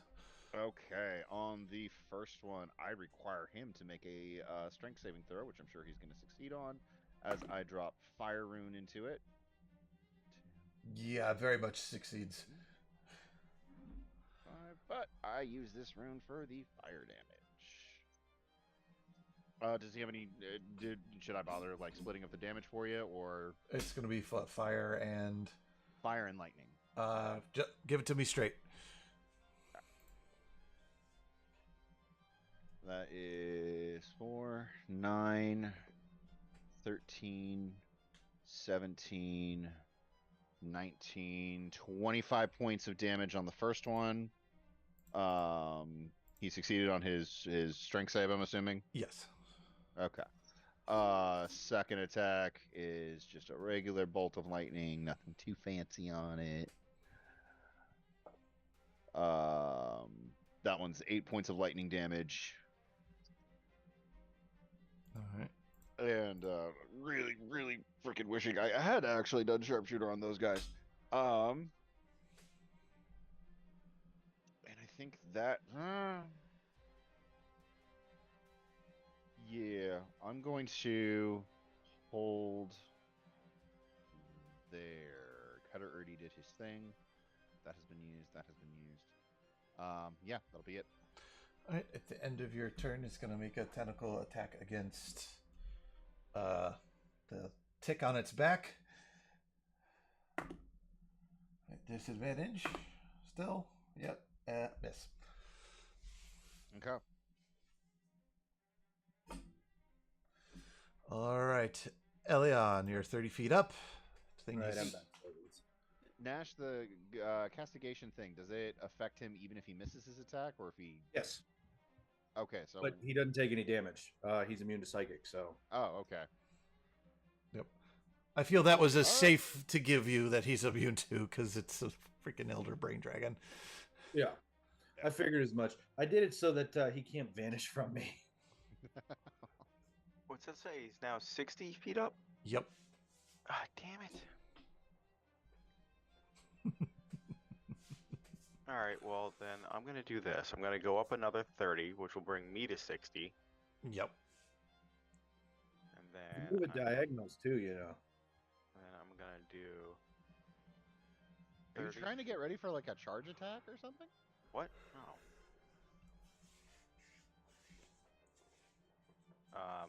I'm going to go 30. And then blink here with a bonus action. Mm-hmm. So that is full action to basically do that and a bonus action. That is everything. I'm now technically in melee range with them, but I got... Yep, you are. You're flying up in the air with this thing. Yeah, I got nothing left in the tank though, so... All right. At the end of your turn, a tentacle whips out towards you. That is a 27 to hit. Yeah. You will take 9 points of psychic damage and you are grappled. Sentinel. I take Yeah. 4 points of Yeah. psychic damage. You can attack. I can attack? No, Nash. 28 to hit Yeah. for 27 points of damage between slashing and magical slashing and lightning. All right.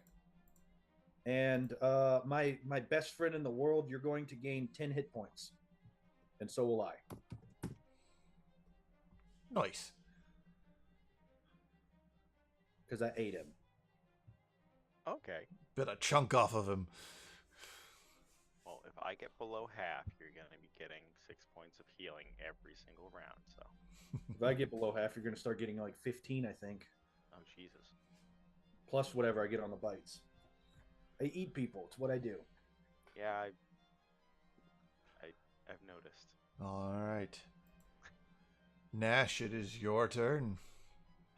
All right, so with my bonus action, I am going to I would like to amplify this, but I'm putting on the Blood Curse of Bloated Agony. His body swells into the end of my next turn. He has disadvantage on strength and dex checks and saves. And if he makes more than one attack during a turn, he takes a d8 necrotic damage. It lasts for a minute, and he can save at the end of each turn. DC is 18 con save. But I take a d8 for that. All right. Go ahead and roll that and damage yourself. 8. 8. 8 points of damage to me. That's my bonus action, so I'm going to throw a little thing on him just to say that he is splatted. As I bite into myself, and he just sort of swells up like a tick. And then I'm going to bite, claw, claw. All right, go for it. Action. Bite, claw, claw. So that's a 31 with the bite, a 25 with the claw, and a 34 with the second claw. Yes. All right, so that's going to be a total of 24 plus 16 plus 7 plus 9 plus 20. That's going to be a total of 76 damage to him. Elion, you heal for 10 life. And that's turn. Ouch. And I'm full. Nice. Good. And his speed is lowered by 10. Because that's a thing too, because slasher. Okay. So at the end of your turn, Tentacle's going to lash out at Elion. So it takes disadvantage of damage, or I forget the full status effects there. It has a disadvantage on the swing, and then if it swings more than once on a turn, it takes a d8 necrotic. All right, so disadvantage, natural 1 on the first one, it misses. Sentinel. I use my reaction, and I get a. Didn't you already use your reaction? He just had his turn, I just had my turn though. so he got it back. This is a legendary action. It's still a reaction that he can get as long as. Yeah, I get my reaction at the start of my turn. Okay.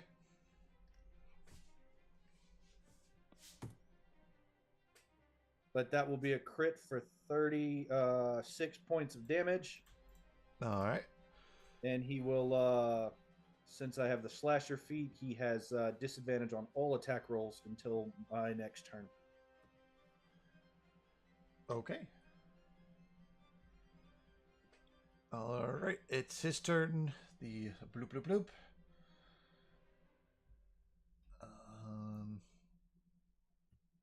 You, Eliot, since you're up close to this thing, you see the glint of recognition in its eyes, and you hear the voice rumble out. Everyone hears it.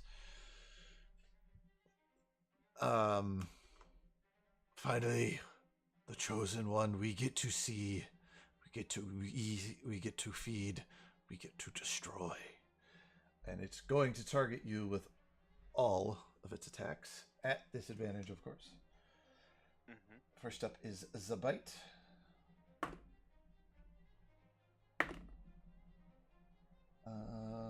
Miss Claw. That is a 26 on the second. All right. That is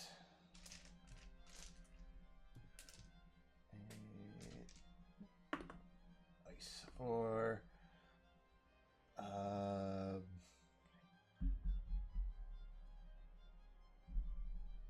I lost it. Oh, I lost it.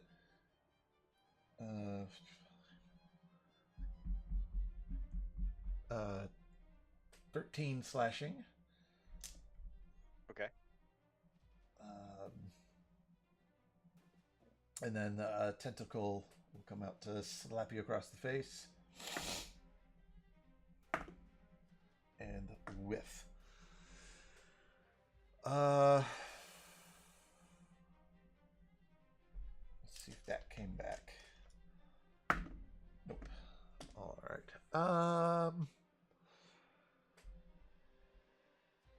It has 10 less movement. It's going to take some necrotic damage as well because it used more than one attack. How many swings did it do? It did 4. So it will take 3d8 necrotic damage. That is, what did I roll? 12. 12. All right. This is an unhappy Elder Brain. And it is going to decide to drop.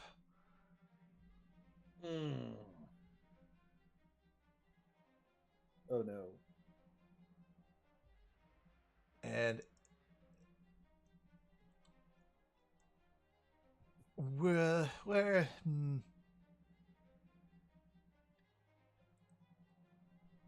Yep.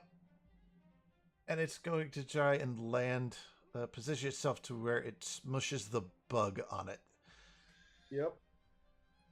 So that is we're 60 feet up. Yep. You and the Elder Dragon are going to make a dexterity saving throw. I have advantage because I saw it coming. Dangerous. And you have +6 because you're within 10 feet of me. You're in my aura currently. Yeah, not when it hits the floor. It's not. Well, Yeah, it's gonna be. It's when That's he's a technically 22. taking the save. He's out of your aura. All right. What did? I was trying to help. All right. This will. No, don't worry. He's within range of me. This You will think be. you're the only one who can give bonuses? Yes. So this be 66. I'm trying to figure out the DC here.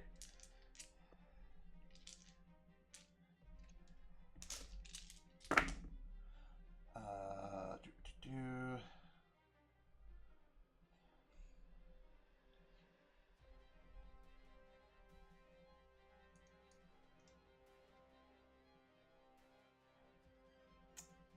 That'll be a DC 20 dexterity. I got a 22. 22, so you will take half. That is D6 per. Yeah, it should be a D6, and then for a dragon falling at level 15, I think it's gonna be like 5 or 6 D10. I forget what the DM screen says. I think 5 is a good number. So I'm going barbarian, guys. so the D6 damage will be 16 cut in half. So 8. So 8. And then let me get my D10s out.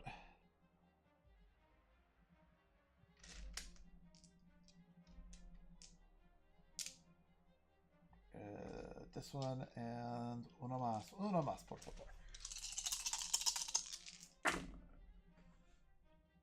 This is He just like swan dives with me on his back. this is a heavy freaking dragon. Good God. Yeah.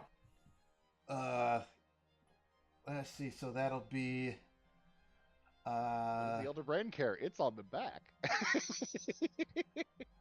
That is 16. I need a calculator this time. What's the numbers? I got it. I like to leave you all in dread for a moment. But I Yep. am a calculator.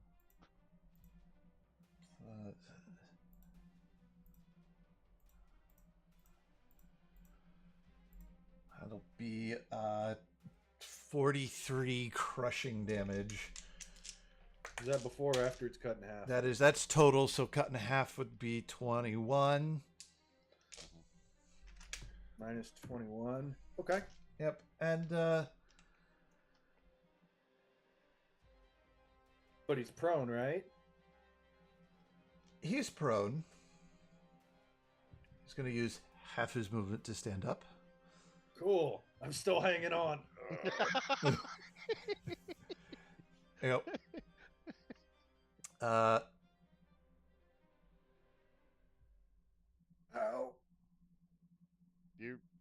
Are you okay? Well, not bloody. Okay. You're doing great. First time? So that's all of its attacks. It used half of its movement. Elion, you're 15 feet up. And it's going to take a step. All right. Oh, as Elion vanishes underneath it. He's 60 feet below me, right? No, Yeah. you were grappled by a tentacle. So when it dropped, it yanked you down. But When did it grapple me? Whenever he attacked you with the tentacle, it's an auto grapple. Yep. I get no strength save or anything on that? No, Nope. It's an auto grapple. You can You can break out of it. Yeah, you can get out of it when it's your turn if you want. I had the athletics checks because I'm holding on to him, so whenever he auto grapples me, he's trying to pull me off. Yeah. So technically, I'm grappling him, he's grappling me, but he can't get me off of him. Yeah. Eliana, it's got you tentacled over there now. So he would actually still have my +6 then, if I'm still with him. You're 15 feet up. I gotcha. The aura is 10 feet. It's up here, and he's down. He's down here. Yeah. Different side of the critter. Okay. I'm just 5 feet out of it. But It's one of those things you got to remember. Like the dragon itself is occupying a 20 by 20 square cube. 20 by 20. Yeah, 20 by 20 by 20. Yeah. So you're still up in the air pretty high. All All right. right. So great. My turn. Yep. This abomination of a creature is now on the floor with you. Now, if I heard correctly, I heard disadvantage on dex saves. Yep. Cool. Greg's prosthetic arm splits up into 4 different points, becomes its mighty railgun. Oh, And actually, I I'm cast- sorry. Before that, at the end of its turn, it does make a con save. It does get that con save. It's a disadvantage 18. It rolled a 16, then a 14. 14 plus 14 is 28. So the curse is over. Oh, it no longer is disadvantaged. Yep. Dang, Sorry, bud. that would have been fun. Gotta be Yep. All honest. right. Thank you. Thank you for remembering, because I didn't. All right. In that case, I'm going to do a oldie but a goldie. I cast haste on myself. You are hasted. Pull out the hammer of smiting, and hasted action. I zoom forward, and I go smackety smack with my dusk hammer. Is there any advantage because of quote flanking, or like I feel like this is a mixed mash of bodies at this point? Well, he's on. You're roughly the same side, and Eleon's just kind of out up there. If it's a matter of side, I can fix that. I mean, have the movement he would be speed now. distracted because he'd be focusing on one of us at least. So, DM, what would you call? Would you say that I have advantage due to flanking and or distraction mechanics, or is this just a straight roll? It's a straight roll. Or It's a straight huge roll? creature. It can mechanically it can do something where it can engage 4 of you. It's fine. Okay. In that case, Cutter's going to give me advantage on this first attack using the help action. First attack with the hammer of mightiness is that's a 2 and a 3 on the dice for a total of 16. 16 will miss. Okay. I'm going to use action surge. And I'm going to make 2 more attacks with my attack action. All right. Which one of those is a 1, so that's a trash. The other one, however, is a 32. That hits mightily. That's going to be a D8 there. That's going to be D6 from that. I'm going to drop a charge from my Blood Fury tattoo, which I remembered that I had, which adds another 4d6 to the damage that I am about to inflict upon ye. For a total of 4, 3, 7, 11, 14 points of necrotic damage, and a let's see, 6, 3, 9 plus 17 points of radiant damage. All right. And if I recover the 16. It is officially looking bloody.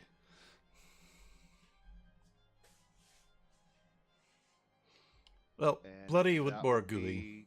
That'll be turn. All right. End of turn. Tentacle comes at you. Okay. My AC is now 26. Still at disadvantage? Yes, sir. All right. Because the disadvantage is coming from my crit and the slasher feat, so it lasts to the start of my turn. Yep. God. That would be 20. 28. Against Greg? Yeah. 28 will hit. I need him to make a. I'm going to use my reaction. I need him to make a strength saving throw against telekinetic reprisal. Fails, use a legendary resistance, and succeeds instead. Okay, so it takes half. You will also take 10 points of psychic damage. Okay, he takes 13 points of force damage, half of that, so he takes 6 points of force damage. All right. And Greg, you are now grappled. Cool. All right. I love the little grapple thing that I have. It's a tentacle. It is a tentacle, which is pretty great. Yep. Elion, it is your turn.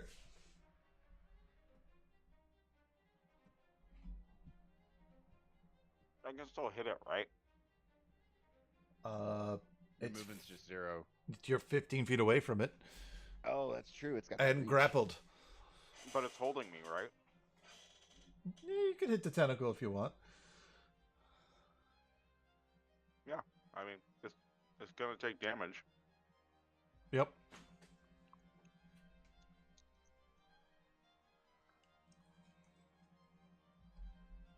That wasn't a D20.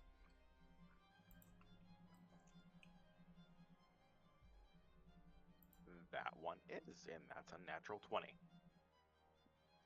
Oh, frick. Dump all the smites into it. Yeah, be quick with your math, huh? Okay. Clear my calculator from earlier. I'm going to say, just roll digital dice, because you have so many that you're having to roll for this attack. Yeah. And we're on the bit of a time crunch. We got things to do. Trusts to defeat, stories to tell.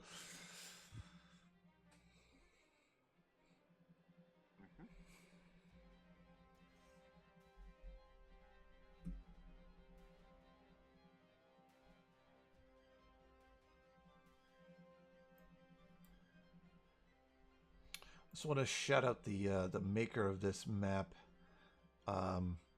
Got it off of Dice Gorum on Patreon, and it is gorgeous. Yeah, it is a great Really neat. map, especially for this fight. I was thinking about that. Yeah, I really like it a lot. yeah. He this is one of many versions of this map, and it is every single one is just beautiful. I especially like the back wall, all the gooiness. Oh yes, I liked the GUI.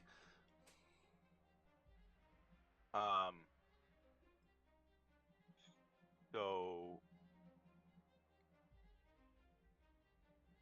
it's gonna take 66 damage from the sword.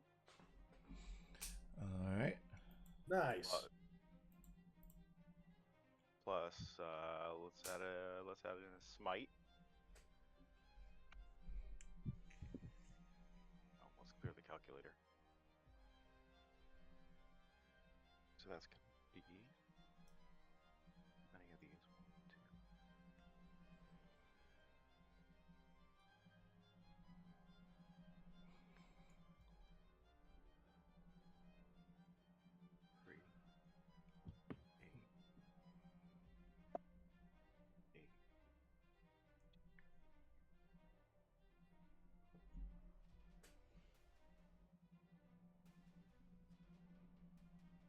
1, 2. 30 points of radiant damage.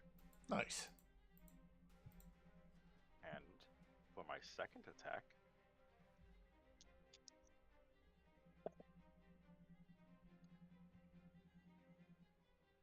I will do a 29 to hit. Yep. Best friend ring, he crits. Huh? I activate the ring of amity. My best friend crits. Okay, so I crit. He doesn't need that help, John. Leave him alone. DM right. Fiat. It's a natural 19. Moving on.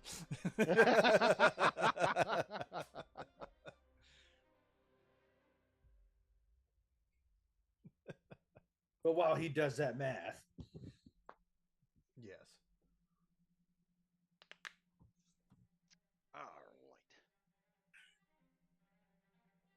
How heavily damaged is our great elder dragon brain looking? He's looking. He's still got plenty of fight in him, but he's looking hurt. Okay. On a scale of 1 to, I don't know, 438. Well, he's gonna take another 69 damage Nice. from the sword. Elder And then dragon brain is strangely aroused. We're gonna throw on another smite. Keep a track of them spell slots. Oh, I've got plenty. I haven't used any. Yeah, he's level 15. Other than- he's got tons. I'm just saying. yep. I wouldn't be a DM if I didn't remind my players to use their consumables. That's what I like about the Roll20 sheet so much, is they get a space for you to track everything. And it auto rolls incredibly high amounts of damage.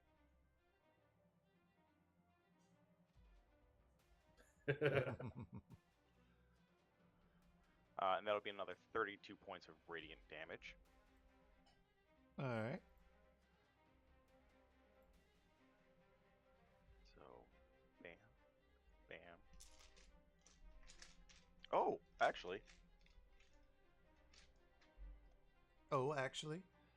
yeah. Let's add in another 7 points of radiant damage because I actually had to use this at level 2 slot.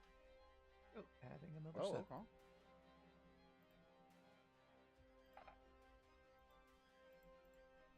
All right.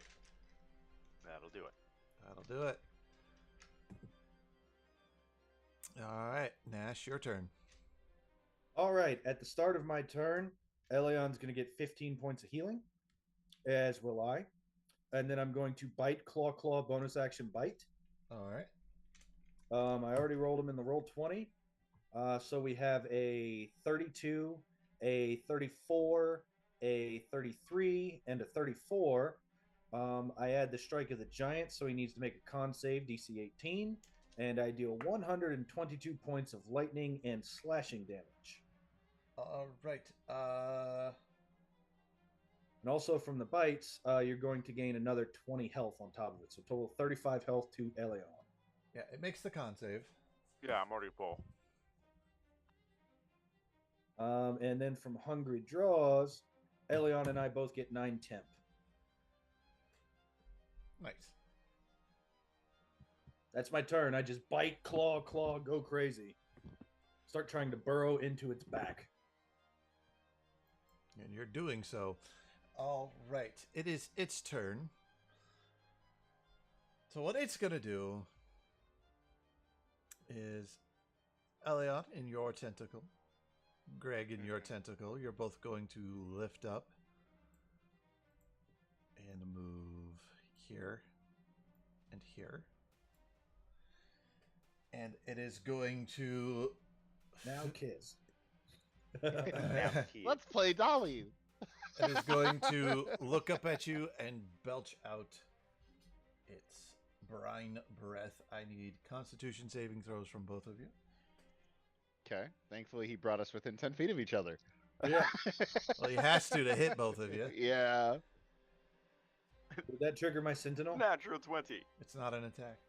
Okay. I didn't think so. It's just worth asking. I might actually be in trouble.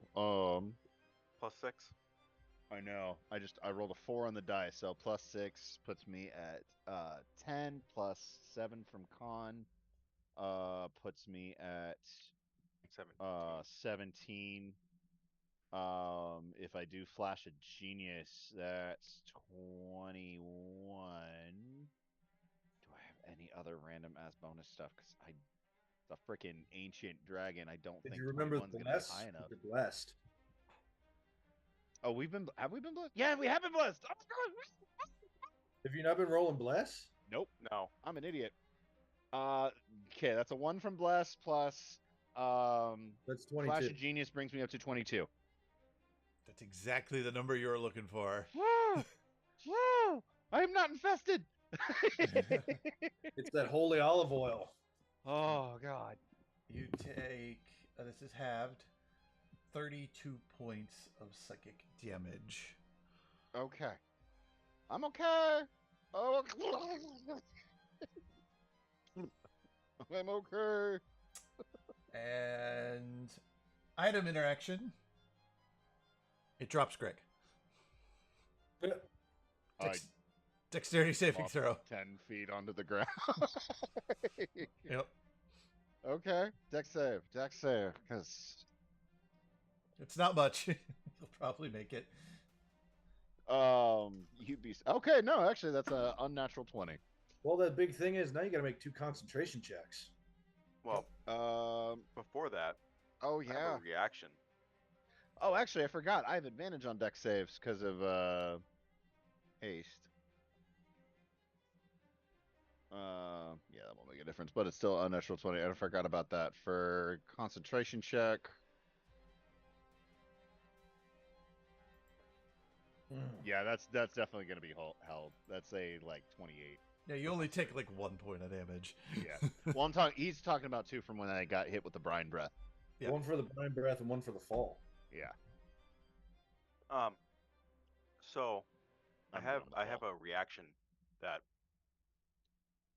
I would like to use. Oh Okay. yeah. How much damage did it do total? 62. Okay. I need you to make a wisdom saving throw. This isn't an attack. It triggers if an ally takes damage. Okay, I'm just making sure because we had conversations about this last time. So Yeah, what that was immediately because of distance stuff. Yeah. So what does it need to do, Brian? Immediately after an attacker within 30 feet deals damage with an attack against a creature other than you, With an attack. it's not an attack. No, Ray's No, right. it doesn't It has attack. to be with an attack. Ha- Brine how's breath is an action, yes, that does damage, but it is not an attack action. So when he tentacles one of us, Yeah. God, that sounds weird. Okay. It makes no sense to me that it's dealing damage, but it's not an It's attack. the but same okay. thing as sunlight and daylight, man. No, it's fucking not. It's bullshit. Everything is about what it is labeled as. So just like how I can't redirect damage with the Cloud Rune unless it's an attack. Jeremy Crawford is fucking wrong. It exhales a brine. It doesn't attack you. It exhales brine, and you're in the way. Yep. That is the action, but it does not constitute an attack action. Fucking never mind. I got nothing to do. Okay. You provide emotional support for Greg. My Okay, so reaction I am no longer grappled, correct? My You are no reaction longer is grappled. I take no damage. Cool. But he'd be prone. Dex right? save. Only Elion. It's a Constitution save. Yeah, con save, not a dex save. Yep. All right. Stupid. What was the damage? There So- was so 32 it was- half. So it was 32, and then you half it because you're resistant. So that's 16. There we go. Greg. Greg. Will, am I still standing or do I need to stand up? You made it. You were fine. It's just like you landed and you went, my knee. Ow. Ow. Ah. Ah. All right. Okay, a lot of things I know have happened. Is there any sort of advantage on attacks right now that are already implanted on this thing? Or is Nope. it just okay? Cutter gives me the help for the first attack roll with my hammer of smitiness that does not actually smite. Oh, and I forgot, I have less. Haha. That's a really big number. That is over 30. It will hit. Okay. So that's first attack, second attack. What's the damage on your first attack? I was gonna roll all the dice first. I would like All your the attack I would rolls like because I have 3 attacks. I would like your first attack, please. Okay, that is going to be a lot of damage because I'm also gonna pump a charge of the thingy in there. I'm gonna stop using that for right now. What is that? That's 46. Okay, so that's D8 plus 1, 2, 3, 4, and that's also another D6 from Giant Smite.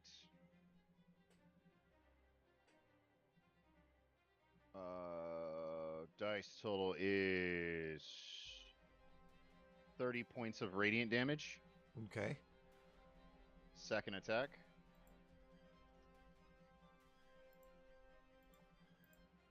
I don't know if that's gonna hit. 20. 22 to hit. Hits.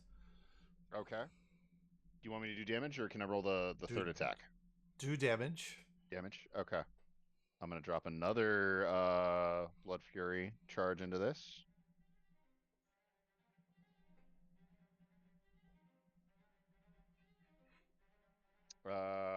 29 points of radiant damage. I'm sorry. 29 points. It's mixed radiant and necrotic. That's fine. Okay. And then a last attack roll is higher. 21, 23. Yep. And another charge from Blood Fury.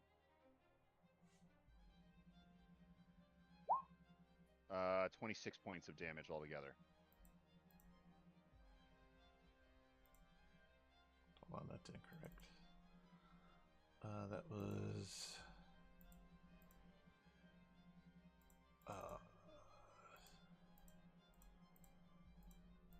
Okay. And I basically heal back up to max.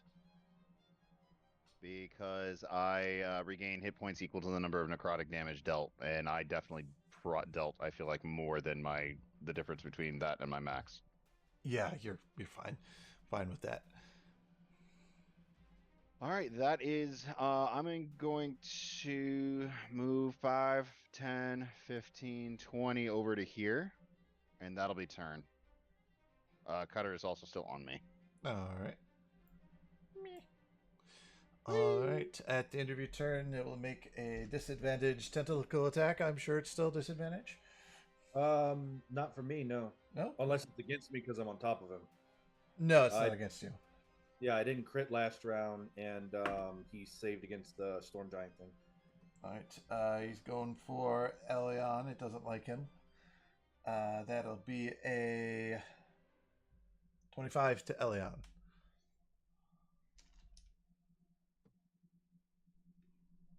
Elion? Yeah. Elion, Yeah. Does that 25 hit? to hit. Yes. I'm going to use a Cloud Rune. Mm-hmm. Sentinel. Oh. I'm using a reaction to use Cloud Rune and redirect that attack at me. Because my AC is higher, it misses. Okay. Sentinel was a 36 to hit for 29 points of damage. Okay. And then me and Elion both heal for 10 points. All right. We became the Regenerator Squad. You said, I said Crap. what, 29? 29, yes, sir. Okie dokie.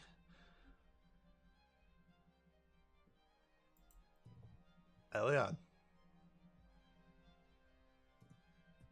Okay. I'm tired of playing games. I blink out of the grapple, and I'm now directly over. I'm apparently underneath Nash. And I am now on top of this thing. Right on top of the brain itself. Yep. And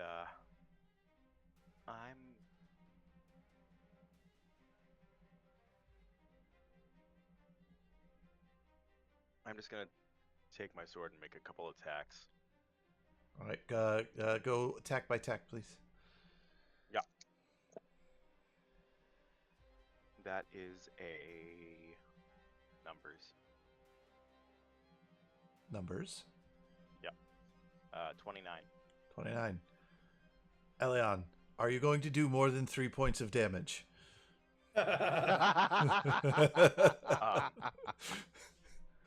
Well, I'm putting a level 5 spell smite on this. All right. Yes. So you can privately roll your damage to figure out how much you did, but tell me how you kill the trust. In deep speech, so that it hears me specifically. I say, I've had enough of your games. This ends now. And right before the sword drives into the brain, I put my hand down right on top, and I say, you are it. And then I drive the sword right down. You bury this thing into the brain, like you're up to your elbow into this thing. Your radiant light pulsates and pulsates and pulsates, and you just feel it just tearing the connective tissues of the massive brain. You Nash, you're closer to the head. For a second there, you see the dragon itself come back, but itself has sustained so much damage. You see its light go out. That last line was in common.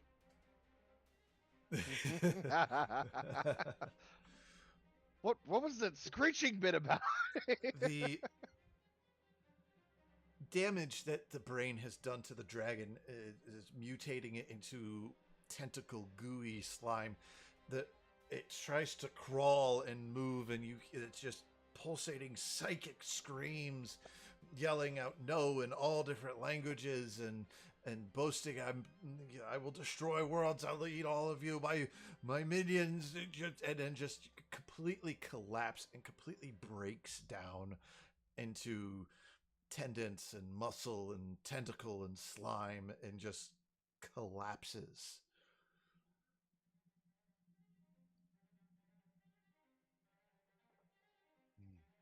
From this scene,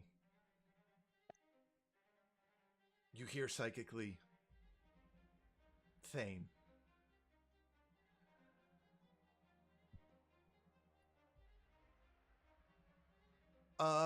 Greg, you might want to leave. Freaking Dorak hit the fuel cell. It's gonna blow up. What the? Oh. Yeah, we need to go. Everyone, we need to go. We don't have time to celebrate. We need to go. Elion, you okay up there? Yep, just doing math. Okay. Elliot, Nash, you ready to go? Ah! Okay.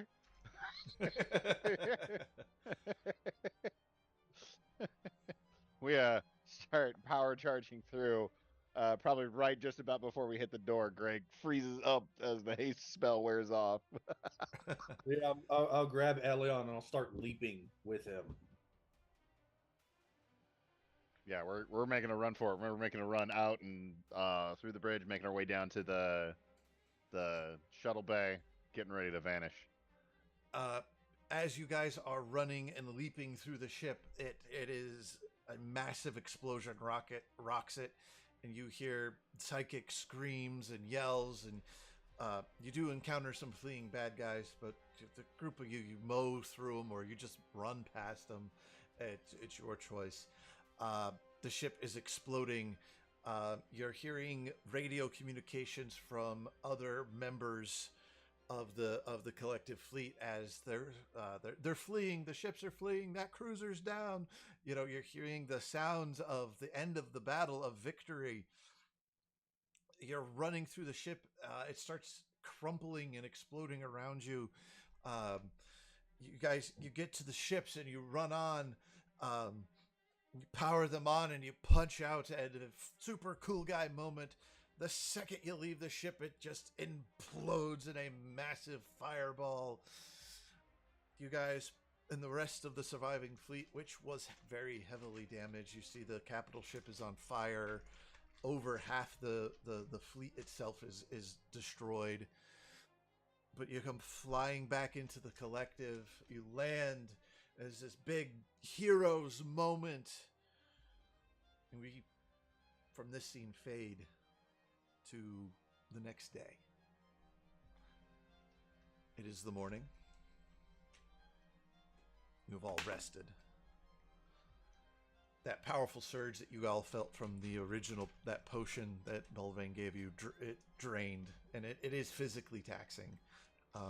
Even though you all slept, mechanically you would have one level of exhaustion. You're just overpowered for 8 hours.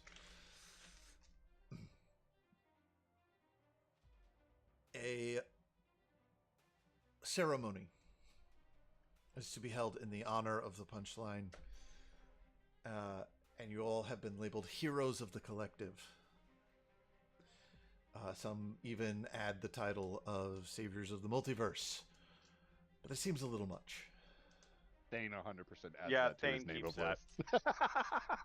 list. You all are standing now in the main common hall in front of everyone. Xavier is standing there. Agatha's there. Oog is creeping over her shoulder. All of your friends and family and the frog, even the frogs are there. Nash, you look out into the crowd, and for some reason you lock eyes with this very muscular but tiny kobold. Someone would refer to as a swobold. And the memory clicks inside your head. Oh yeah, I married her. That's what that glass thing was. Oh yeah, that's the person I had the friendship ceremony with. Yeah, we're gonna need to talk about that. Yeah. You know what, Elian? Let's just let him have this. Let's just have him have this. We can just let it. We'll just leave it be. He needs to know, Greg. Does he though? We were just Look, flat. she's smiling.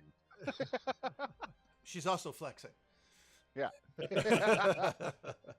thought she was snarling. No, it's you needed to spend more time as a Dragonborn. I'm sorry. I did my time.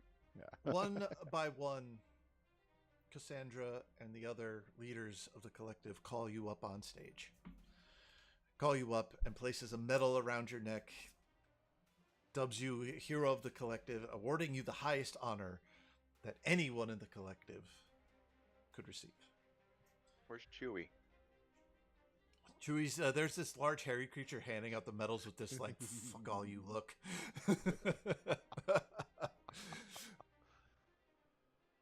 Elion, you're the last to go up. Your name is last called. And the medal is placed around your neck. And for you, this is bittersweet. You have done this thing that your soul has been aching to do. And there's this just such a pure amount of peace and relaxation that you don't know what to do with it. Like, you've relaxed before and you found quiet moments, but this is just hundreds of lives of everyone just going,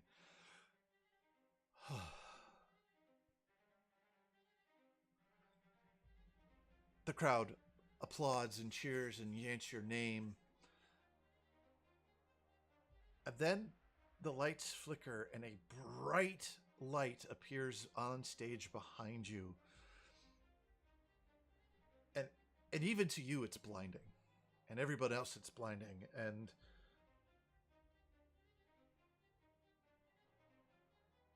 this voice comes out, and it is big, it is bold, it is loud, but it's soft. I mean you no harm, for I am Corellion, father to Elion. He turns you around, lifts your chin so you're looking eye to eye to him. My child, you've completed your task? He asks. Yes. Have you protected your friends as you so wished?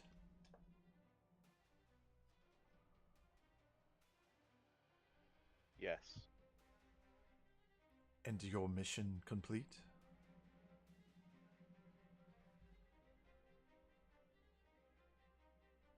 Yes. Then your soul has earned its rest with a job well done. It is time to go home.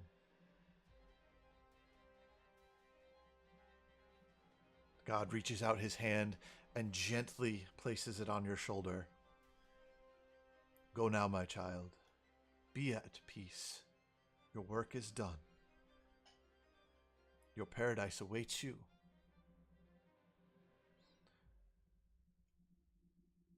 A bright light starts consuming your body at your feet.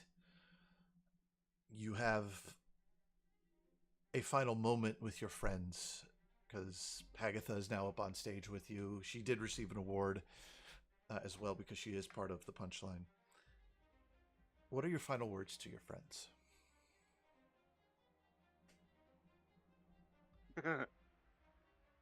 I can only think of one thing. What is it? I start like fading and sparkling away, and I just look at everyone. Be excellent to each other. Party on, dude.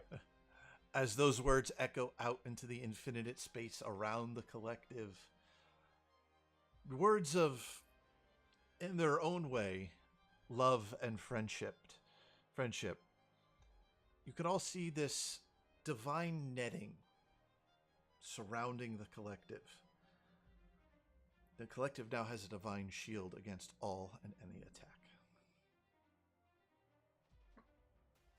We now fade away from this scene. Nash, what does your 3 months, 6 months, and 1 year look like? Okay, so that belt is what sticks out more than anything. The belt of Storm Giant Strength. That made him stronger than years of training just by putting it on. So since he enjoyed his run with performance enhancing magical items, he's going to incorporate them into his training routine. At the 1 year mark, Nash has won the Mr. Collective Multiverse competition. He's investing his winnings into a series of book called How I Done Stuff, and the other called I Was It Until I Weren't. And he's going to use the profits to help open public schools for lizard folk. That's awesome.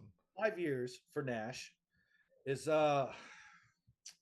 after a disqualification and lifetime ban due to performance enhancing potions and his Mr. Collective Multiverse titles being pulled after a strange bout of bad luck where his competitors kept having their limbs go missing, Nash really let himself go. He was arrested. He thought himself pretty invincible, but he was arrested and defeated by a hero from somewhere called Earth, and that hero's name was Chuck Norris. And his incarceration, eating junk food, letting himself go, and just cursing into the ether. Damn you, Chuck Norris. I absolutely love it. Fucking great. Greg, what is your three? Instead of the thank you, 3 Chuck months, Norris, it's 1 year, fuck and you, 5 years. Chuck right? Norris. What is your? Um, I do want Greg, after your 3 month. I want to cut in for a second there. So that give me your 3 month. well, 3 months out after the fight, Greg has gone back to actually R&D. He's working in research and development, working on a specialized project. Unfortunately, though, he didn't keep his promise to Xavier. He didn't go on vacation. And it's actually been really, really hard on their relationship, considering that they didn't really have one before they got married. Mm-hmm. It was very spur of the moment, and things are very, very tense, very precautious in their relationship. And things are really, really difficult. But they are doing couples counseling along with supplementary help from Cutter, who acts as a good mediator for them at home. But Greg keeps promising that he has a plan, that he just needs to finish this project, and they will finally get their honeymoon and their vacation time. And Xavier trusts him, but it's starting to be a little hard for him to trust him even at the 3 year mark. You said you wanted to interject, or do you want me to keep going? I'm gonna interject here. So about 3 months in after your victory, you're called to the main meeting area of the collective, the common area, and a stylized brass placard that is quite large is unveiled in memory of the defeat of the trust, and it has all four of the heroes. It has Elion in the center with his wings splayed out, which make up the huge expanse of it. Him standing there with his head bowed, a halo around it, and his sword is negative space with the white wall behind it. Okay. Standing to his right is Greg, standing bold and proud. And if you look at the minute details, you can see the safety vest has been etched in.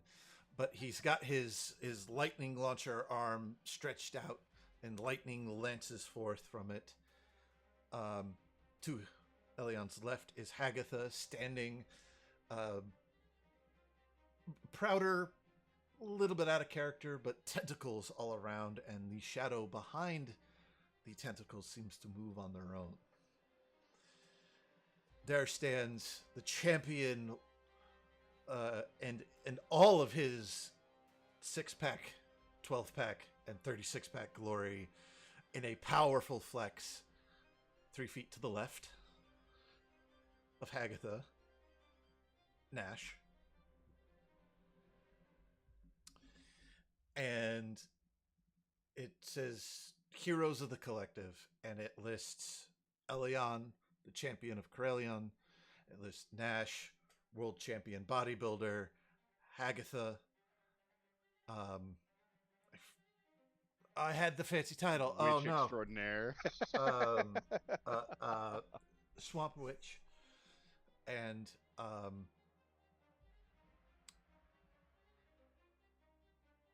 so while you're there, Mudvayne is there with you doing the unveiling, and there's a small crowd, and everybody applauds. And he offers you the position of the head of experimental inventions. It is a subgroup off of R&D and experimental magic. Okay. You'll be running your own department. Which, in consideration of it, Greg would accept. Which then leads immediately to a fight later on in the evening between him and Xavier. Why are you accepting more work when you said you're going to finish this project, you're going to be done? But you Greg get to choose continues your to hours emphasize. now. Greg continues to say, just trust me, let me finish this project. At the 1 year mark, Mm-hmm. the project is ready for testing, ready for proper testing. And the morning of the test, which Greg has since moved the project into his own department, his own private area. The project testing, uh, temporal and spatial gateway projection, a portal gun, which as they go into the lab to prep for it, they see that the entire place has been ransacked.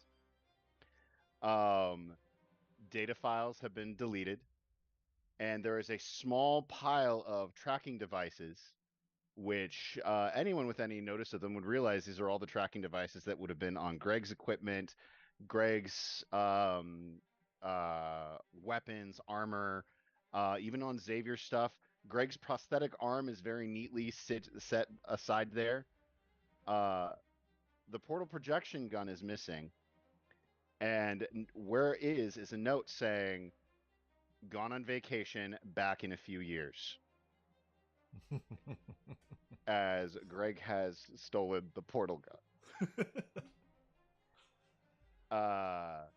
And he and Xavier are on their honeymoon in Ravnica, which otherwise would not be reachable except by this gun that Greg has been working on creating for the last year. And while there, he shows Xavier his life as a child, all the places he went to, and oh god, I can't remember what his name is. The guy who actually runs the Izzet guild. Visit. Yeah, the the powerful ancient red dragon, who is the closest thing possibly to for Greg to a parent figure. Greg introduces Xavier to him, as well as informing him of everything that's happened. At the 5 year mark, Greg is a unofficial planewalker. Mm-hmm. He has since left the collective, leaving them notes as far as how to continue running his project. He's become an associate member, and he and Xavier go on their own adventures, and presently are raising their raising their third disciple apprentice in their travels. But they are their third apprentice, as in like the third Robin, because the other two died. the other apprentices are still alive. It's just that now we have time to free up and start raising another one. And Greg has now started making a point of making time, ensuring that he always has times for Xavier, and basically building their own family. Awesome. So while this is happening, 3 months out from this ceremony, Agatha leaves the collective on an extended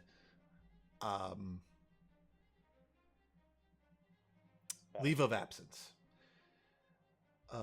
She travels back to Etheris in search of the deep. Her warlock patron. It takes her a year. Her and Oog travel around. Oog finally learns the definition of the word distraction. And like it. And does it, he has a hard time coming to grips that it doesn't mean kill the guy. It means pull his attention away. She manages to find her patron deep, deep below the ocean. It is very sadly disappointed in what she finds. The deep is a starfish that just so happened to crawl up on a very powerful magic book and has been able to share it psychically with her.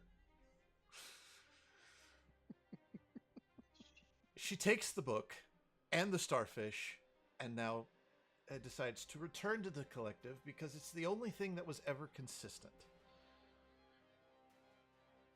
After years of therapy, she learns to love herself.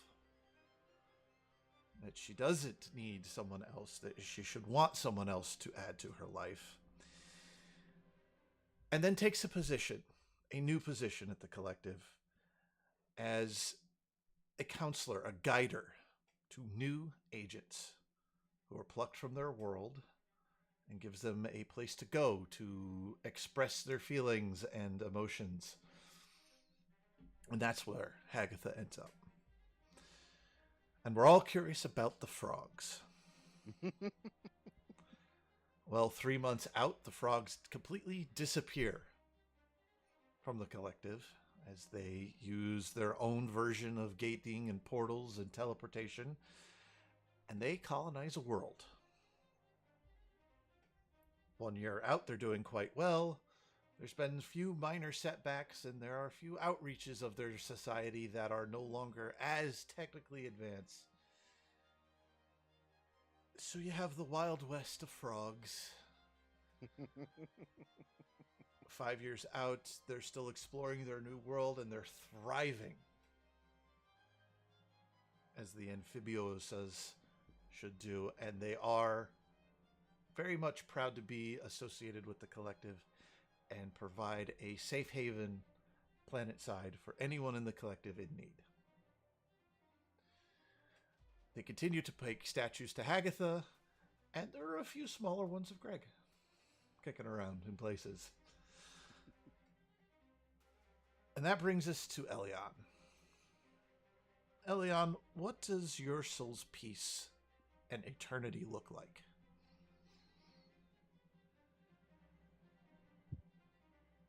Peace for Elion is weird. Um, Surrounded by just paradise. Arborea is beautiful, but there's no chaos. There's no immediate threats. There's there's no friends. So he spends a lot of his time kind of looking down, kind of watching over everybody, maybe intervening here and there, making sure certain experiments worked when they shouldn't have, making sure certain performance enhancing magical items didn't get caught in certain competitions. um, just doing his best to kind of just make sure everybody's just happy, safe, and taken care of. And that's how he spends his years, just watching over everything. That brought him more peace than paradise. Paradise isn't a place. All right, we're going to pause you right there because there's a role play scene I'd like to do. And because he was a PC for a while and helped start this whole crazy thing, what is Thane up to? Thane, 3 months afterwards, is doing everything he ever dreamed of. He has finally become a respectful hero. People admire him exactly the way they should have been doing the whole time. And people are now more surprised that the epic hero is cute and fluffy rather than being surprised that the cute and fluffy guy is a hero. He has finally become the folk hero he has always claimed to be. And he is excited to see what more the collective offers him. 1 year in, Thane Rust has unfortunately gone MIA while taking out a remaining cell that the Voidwalkers have been hunting of the various trust cells. Thane was unfortunately, his ship, the Rouge One, was caught in a temporal rift, and while he was able to get others out of the ship, unfortunately, his ship was pulled into the rift, and the collective has no idea where he has gone. It may very well be he has been lost through time itself, and he is listed as MIA in the time being, but nevertheless a hero, a legend amongst the Voidwalkers. 5 years. You're gonna hate me for this, Ray. Okay.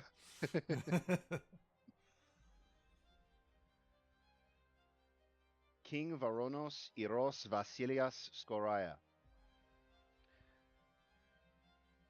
is enjoying the news that his wife is pregnant. He is enjoying this time that he has found on this new world. On this world where at last he has been given the recognition he feels like he should have had this whole time, where he feels at last like he has become who he is meant to be, because the Leonin Hero King gazes out upon the kingdom of T'Pol, kingdom that he has fought for, the kingdom that he has bled for, and the woman whom he sacrificed his life for and was rewarded with a new life and a new form. Because Vronos Eros Vasilis Skoraya translates as Thane Hero King Rust.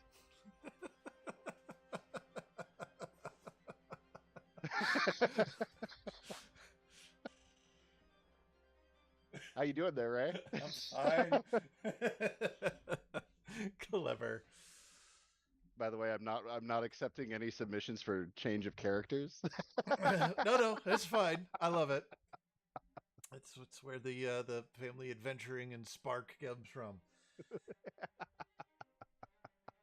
But our view goes back to Aboria as Corellion is walking through the woods and the fields, and he comes across the solid form of light that is his most favored soul.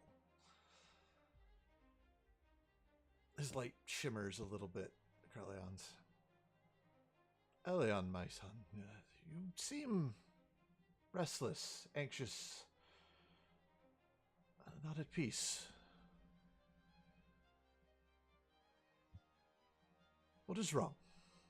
Is this not perfect for you? What else can I provide? Everything here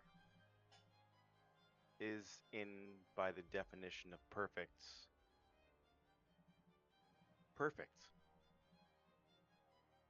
But for me,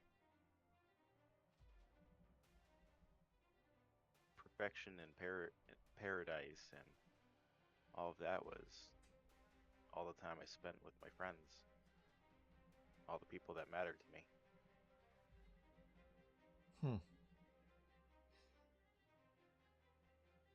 Well, your soul hasn't been able to live like a soul should.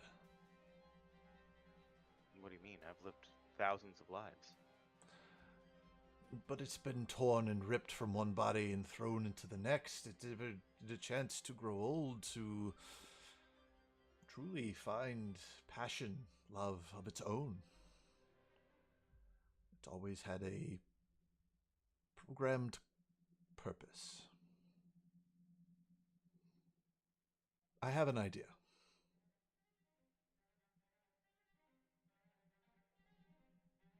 Everything goes blank for you, Elion. Oh. He hit the reset button. Greg, you are at your vacation home in Ravnica. Mm-hmm. And there's a knock on the door.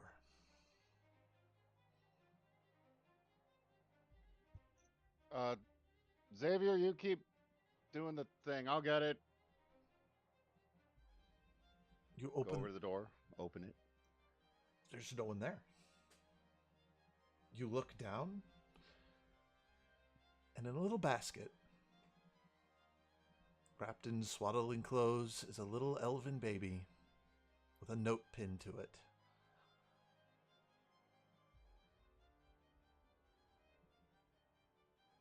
You reached out. Xavier, did you order another child? No. Well, I think we have another child. Reach down, pick him up. You pick up this child, and Oh, it is congratulations. a elven child. Beautiful.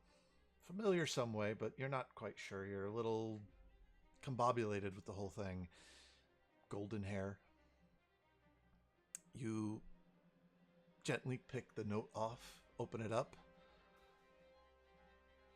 and it reads, "He's not that kind of baby."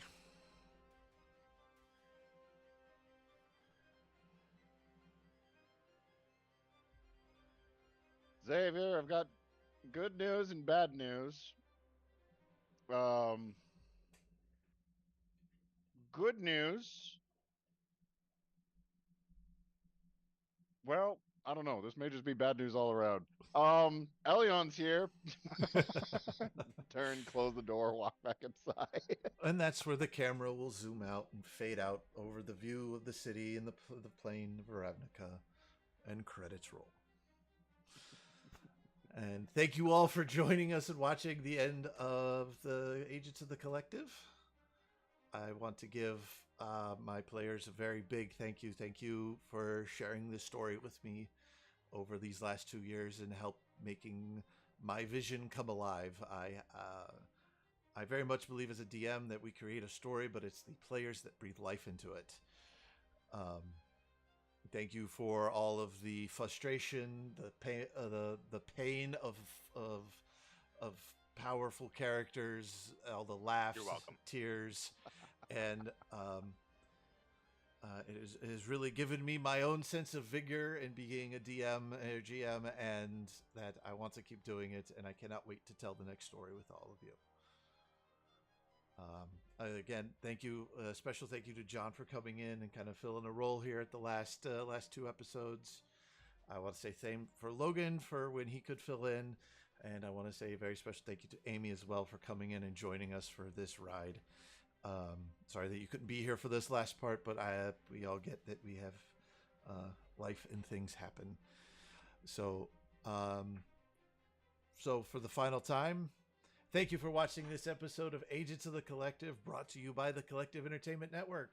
If you like what you saw here, please watch all 93 of our other episodes of this fantastic show and catch the story from the beginning. You can subscribe to us on Twitch and YouTube. Speaking of YouTube, we finally reached triple digits. We hit 100. So it's a great way for a final send-off for the campaign as we've hit our 100 follower goal on YouTube. So let's keep that going. You can also find us on Instagram and The other thing, Twitter or X. I know it doesn't have a lot on it, but they're there, and those stuff will be populated there as well. If you want, you can email us at thecollectiveen@gmail.com. And I want to thank you all for watching and listening to this wonderful story. Again, thank you to my players for helping me tell it. And be here next week as we tell a new story. A Dragon's Treasure, DM'd by our very own Mason. Thank you all. Love you. And see you next Friday.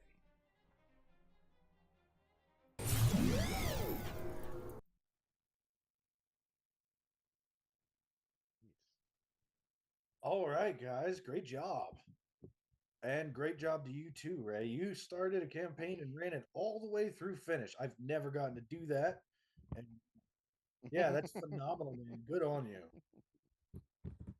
well, on top of that too, like the fact that this didn't even start off intentionally to be a long running campaign either. This started off as, hey, let's go through the Kobold Lair monsters. That's what it was meant to be filling. And then it became a whole campaign. Freaking great, man. Absolutely. Longest one shot ever. Yeah, longest one shot ever.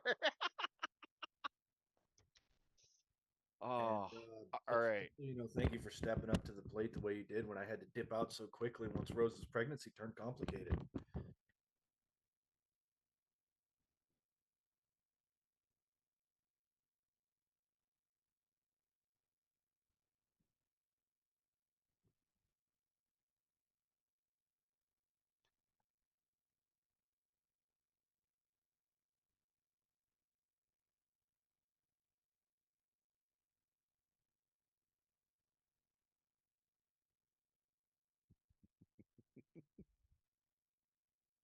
All right.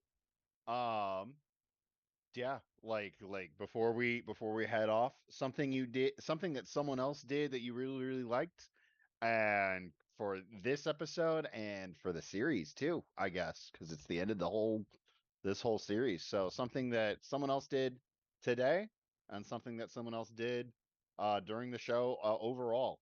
If you guys got one.